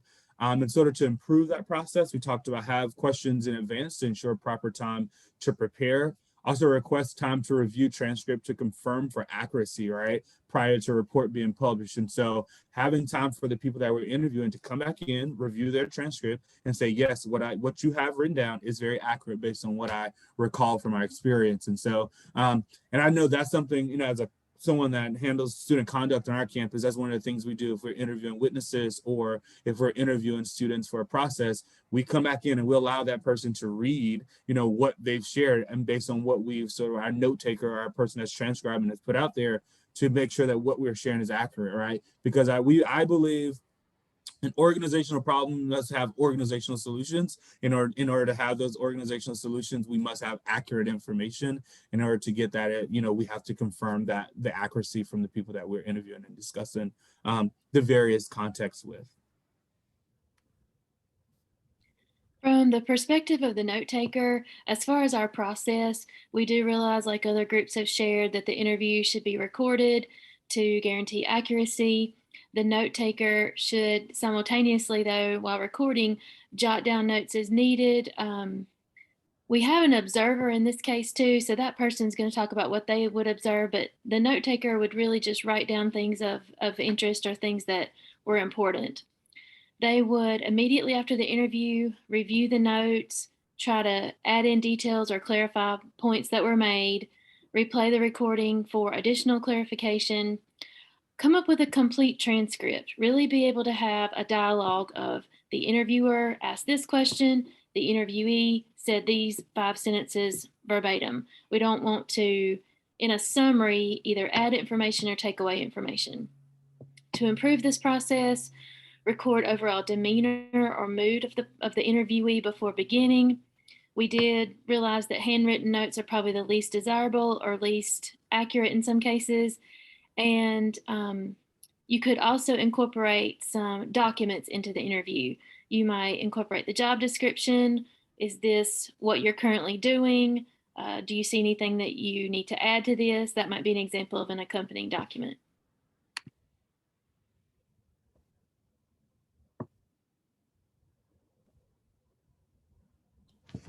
So, as the observer, I noticed that there were some open-ended questions that actually was probably the best point and structure of the interview. And there was no yes/no questions being asked. And the biggest reason why using these open-ended questions is because I think it was Mason,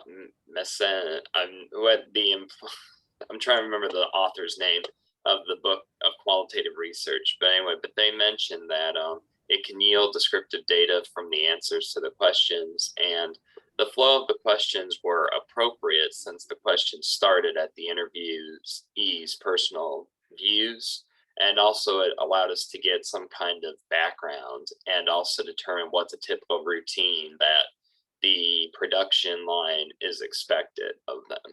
And then the questions regarding the potential problems that occurred at Dixie Weaving was followed by going into, after gaining the solid background as well. And then the detailed responses from the interviewee were actually really good because it painted a picture of some of the problems at Dixie Weaving. And then finally, there were notes, just like Leslie said, that were jotted down by hand to at least help obtain the qualitative data, the appropriate qualitative data. But also as the observer, I noticed a couple improvements that could have been done. And that first improvement was maybe have a follow-up question or two, especially if certain keywords or phrases were said by the interviewee. And the reason that would be a good idea is it could maybe give us a better understanding of the response of why the interviewee said what they said, and also give it some more solid data. And then finally, have a voice transcript device. I know we've already talked about having note taking as well as having a note taker, but I think also voice transcription really helps kind of give beneficial data and could be more accurate, but also can prevent any confusion from the actual notes and also maybe some ambiguity.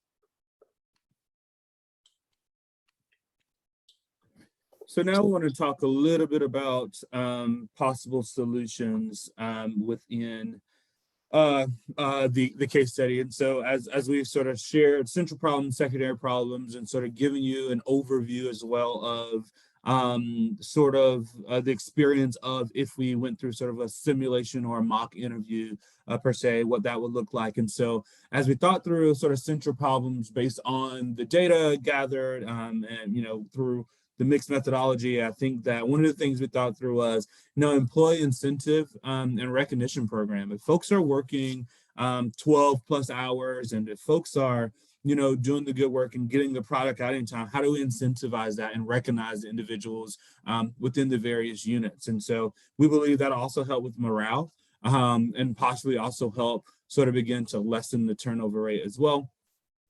Healthy work culture. We know that that is ambiguous and vague, but what that could truly look like is, really reviewing current schedules and work times to determine if there are opportunities to, change what the work schedules look like and provide folks with more flexible time to increase the healthy work culture, but also reviewing the dangers and risk of the plant. How do we really begin to sort of mitigate any of those dangers and risks throughout the plant, but ensuring competency and training. And so let's look at the training module and really look at the competency of the training modules and model to determine how do we build on that.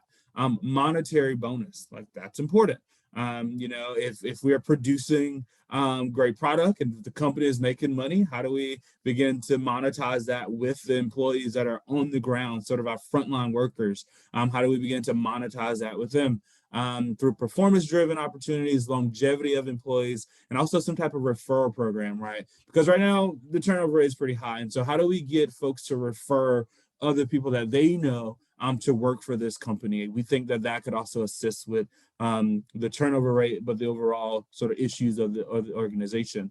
A present and engaged management team. Right now, it seems like the management team is sort of looking at this from a 75 feet view, but we really need them to be on the ground to really understand what's happening within the plant, and getting some real life experience of what these individuals on the front line, what they're experiencing. And so we want the management team to be more present and engaged as they begin to make changes, because what we see in a lot of companies a lot of times, the folks that are making the changes and decisions don't truly know or have an experience on what's happening. And so how do we get them more engaged to really have a better understanding of what's happening?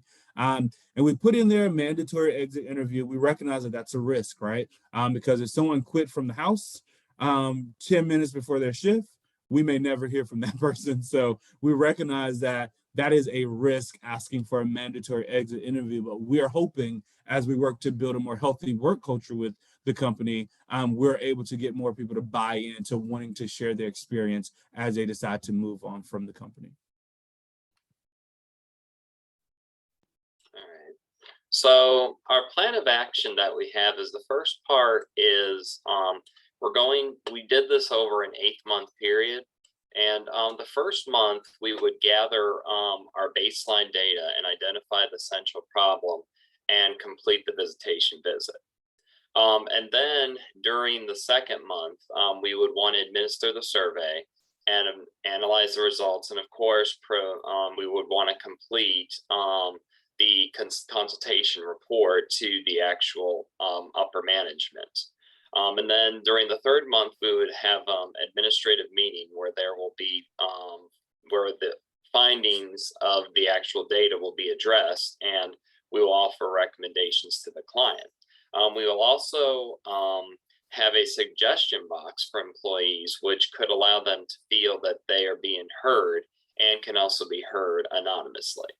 And finally, during the fourth month, they will meet with the employees to update them on the findings of the survey, and they can discuss any suggestions that have been placed in that box over that first month period that they've had access to that actual suggestion box.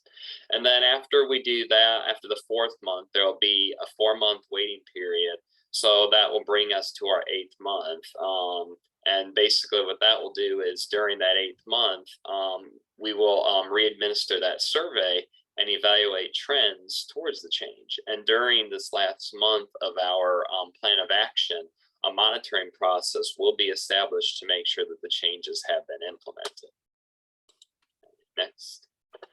All right, so when we think about the impact of what all this action plan could do, well, we looked at people, process, and product. So when we look at the people, the impact that this could have is, of course, reduction in turnover. We discussed that a lot in this presentation. Retention of the trained staff, and then also create a healthy working environment. Of course, the question is what exactly is the healthy working environment? I guess that would be dependent upon the actual organization, what they feel like, as well as what the workers feel like as well. And then the process on the impact on the process, say, is there'll be an improved onboarding and training process. They will be able to meet their output deadlines. And then finally, they will have improved their safety. And then the impact on the product was they will create a positive public image, even though the case said that they are sort of already known as being have a public image that's fairly positive. This will actually probably get more word on the street from the community that says, hey, we have now fixed our problems that we have been possibly known for and why we've had so much turnover. And then finally, maintain the quality of our product, because as we discussed, if I'm not mistaken, in the case study, they're like the front line of making all that weaving of threads and yarn stuff. And if they don't have that product, it can't continue on. So it's almost like they're the backbone of this particular organization. And then finally, when we look at the results and conclusions, so the results that basically we have shown through this mock interview was that when we look at Harriet's results, as well as the case study data, there's inconsistencies, breaks in training and duties, and even the management seemed like they just were not lining together. The shifts were too long, as we have seen, 12-plus-hour shifts, and I've been there. I'm sure a lot of people have been there, and that just really wipes you out, especially when you only have 12 hours and you need to get a nice good night's sleep or good day's sleep, depending on when you work. Large production expectations, and then fear of high turnover rate, and then also organization.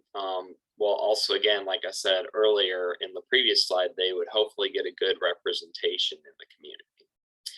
And then the next 3 bullet points, the management should implement monitoring and audit employee satisfaction and performance, which will then lead to continuous improvement. Our onboard training and exit interviews are extremely imperative, since, that will give a better sense of why these people are leaving and not just make assumptions. And then the final point is to create key performance indicators to measure the factors that affect employee retention. And these are our references, and we'll honor any questions anybody has.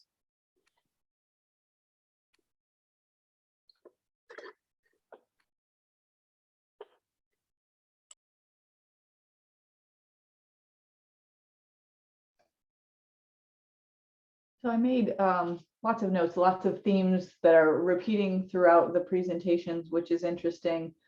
One thing that I really liked was the how you noted during the interview process, that's something we're focusing on, is the importance of follow-up questions.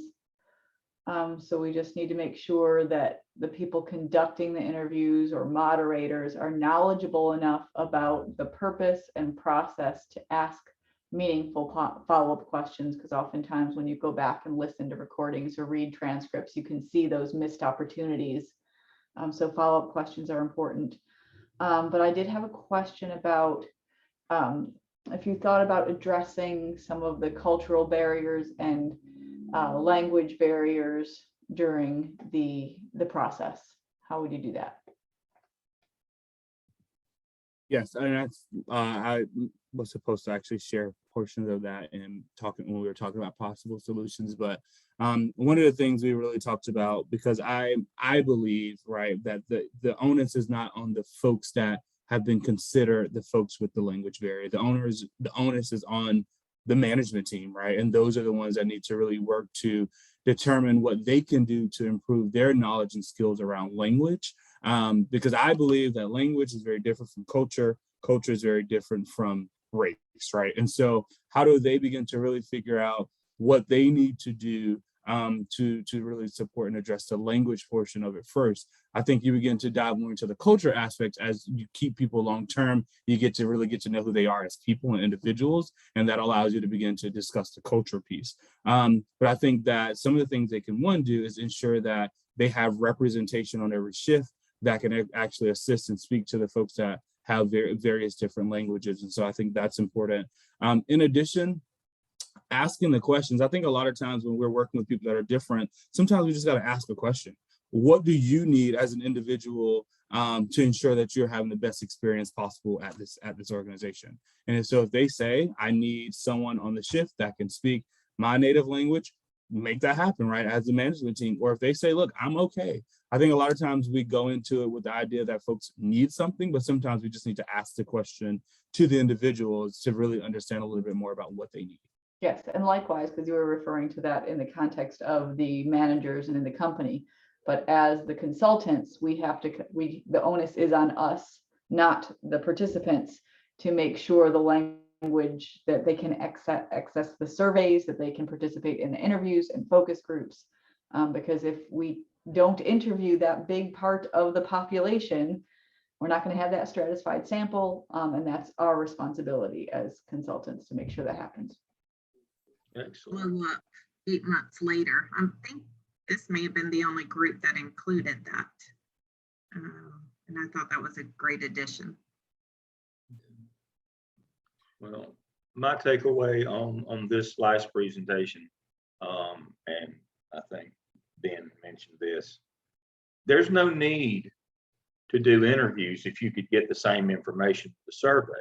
The whole survey, that's Dr. Burgess's point, the whole survey, the whole idea of going from survey to interview is the richness of data.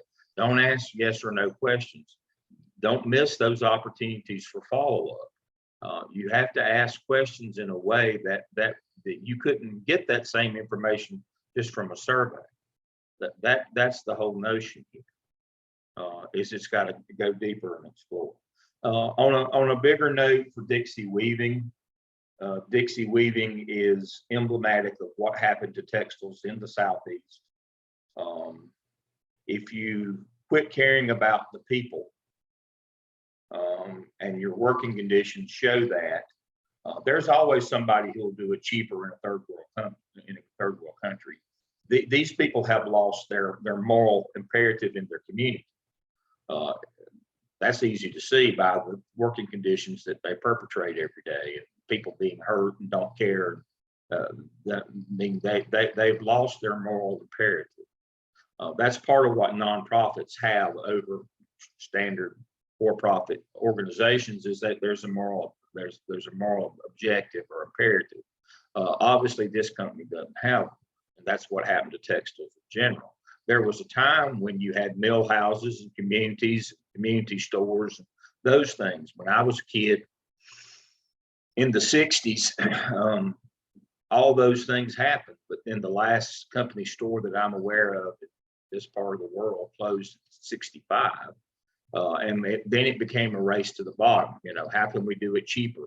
Forget about them, don't care about their families, don't care about the communities. Let's just get cheaper, poorer and poorer working conditions, lower and lower wages. And then you get to the point where the company no longer has any moral stance in the community, has no standing in the community. And then it becomes, well, we can just send this, we can just offshore this stuff. It's just about the product, if it's not about what they're adding to our community. And that's exactly what happened to textiles over working conditions. And so when people say, well, you know, what's the difference in profit and nonprofit? That's it right there. Your ethical concern, your moral obligation, it's the outcome that you're seeking to help people's lives rather than the profit motive. And so that's a good lesson for all of us to remember. Let's talk quickly. I know I see our time. Let's talk quickly about qualitative. I have some lesson plans that kind of pull for you from Merriam. Let me share my screen quickly. I have the lesson plans there in today's group. Let me pull those quickly. I want to highlight one. And so I've pulled all these, but let's see. Data collection, data analysis, you know, all those. Here's the different types. We do action research. And so I want to quickly run through these. And so I close that one. And so types of interviews, y'all were supposed to go through these. You asking good questions. I saw all this was represented today. So obviously, but again, this is chapter 5 in Merriam that covered today. Let's see. Mixed methods research. And here is what I really want us to focus on. Action research is a form of research intended to make something happen. Again, just like we talked about earlier, it's not training if nothing happens. Action research, you're trying to fix a problem, trying to make something happen. And here are the 3 types that we do. And let me give you a couple of notes on these. Convergent is trust but verify, basically. You're trying to make sure your data matches. I think of the story of, I got a call from a few years back. I hadn't seen or heard from that person in, I'm guessing 20, 25 years. But we were fraternity brothers in college, and he called me and said, my daughter went to UNC Charlotte and she can't get hired as a teacher assistant. Can you help me out? And I said, sure. So the first thing I did, he said, oh, she's a wonderful girl. So the first thing I did, I trust, but I verified. So I had, our police department and CMS pull up her criminal record. She was Bonnie Parker. Oh my Lord, had felonies. We couldn't hire her on a day. And so I called him back and said, she's not hireable because of her criminal record. He said, well, that's not the problem. You weren't supposed to look. You're supposed to take my word for it. Sorry. You have to verify, folks. That's what you're doing in a convergent design. You're asking qualitative or collect questions or collecting qualitative data to make sure that what you found quantitatively is actually accurate. That's a convergent design. Then you have explanatory, where and that's basically why is it as it is. This is the quantitative data says this is what it is. And your qualitative is why is it that way? It's not a repeat of the same questions. It's why is it this way? That's where that richness of data comes in. In the Dixie Weaving case, we had the quantitative data that says turnover's high, it's hot, long out. We had all that quantitative, and then we got to find out why. Why is it this way, and what could we do to fix it? Again, maybe a set of recommendations. And then, exploratory is what's going on. That's when we do the qualitative first, and then we do our quantitative survey. So remember those 3 methodologies, and and it's not the same. It's not just the order of things. It's what we do in each of those differs. The qualitative and quantitative differs in each one of those according to what our design is, and that's kind of the summation for today is the type of quantitative and the type of qualitative and how we get at it differs according to our methodology. In a convergent design, we want to measure the same thing. In an explanatory design, we want the qualitative to explain the quantitative. Different types of questions, different types of data. In an exploratory design, we want it to tell us what's going on. We don't already have a notion. So the questions will differ, the surveys will differ, the interviews will differ according to what our methodological design is. It won't be the same. The survey questions or the interview questions will not be the same according to what methodology we have. It's our purpose. It's our design that tells us what our purpose, and our purpose is, trust but verify. Why is it this way, or what is this way? And your recommendations will vary as well. You cannot be a one-trick pony as a consultant. You can't just have one way you do things. That solution hunting a problem. The solution to your problem is always an organizational chart. If you knew everybody's roles and responsibilities, it would fix your organization. Rarely will that help. English is second language. Pastor Joe says, yeah, something like that. But again, you can't just be, this is what I do. One trick pony. This will solve everybody's problem. Your methodology will tell you what the content will be. And I'll close with this today, and thank you for staying with us. And so I got invited to be, Gardner Webb has this group, PACE group, where they do these training for different companies, or like Excel or this or that or the other. And so Walmart has a distribution center in Shelby, and they got in touch with the PACE folks in the business school. Of course, we have a joint appointment with them. And so to come and do some work with them, their HR department, to try to stop turnover. It's the Dixie Weaving case. And so I showed up on the Monday out at Walmart at the distribution center, and we had the group that showed up from Gardner Webb. We had the PACE folks, and me and Dr. Hamilton went. So we were there as we were going to be the folks who were going to collect data to help them put a plan in place for retention of these employees at the Walmart distribution center. So the folks, the PACE folks had scheduled the first initial meeting. So we go into the meeting, and I sat across from the HR director so I could watch her. I want to see what's happening here. And the PACE folks from the business school proceeded to start out the day with a motivational speaker for sales. And it went downhill from there, because that's what they always do. It's business school, it's all about sales. And so when we got through, we went back to the campus, and we met there in the lunchroom. And so the fellow in charge for the PACE group from the business school, how'd that go? I said, hey, the only thing could have been worse if you'd have wet your pants and burnt the building down. It was awful.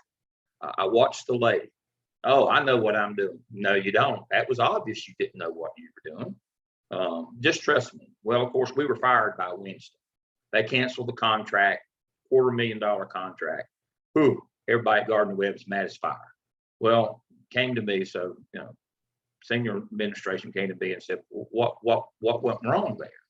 I said, it was real simple. Now, stick with me. This is very complicated.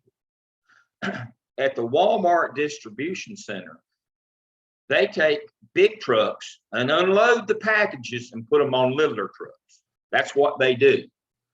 It has nothing to do with sales. But because we always, from the business school, start from the notion that it's all about sales, that's how we started our entire relationship with them, was about sales. This was not about sales. They don't sell anything at the Walmart distribution center. Again, stay with me. They take packages off big trucks and put them on littler trucks. It had nothing to do with sales. But because that's what we always do from the business school, it's all about sales. That's one trick pony. We got a $250,000 contract canceled with them to try to figure out why they were having retention problems in their warehouse environment.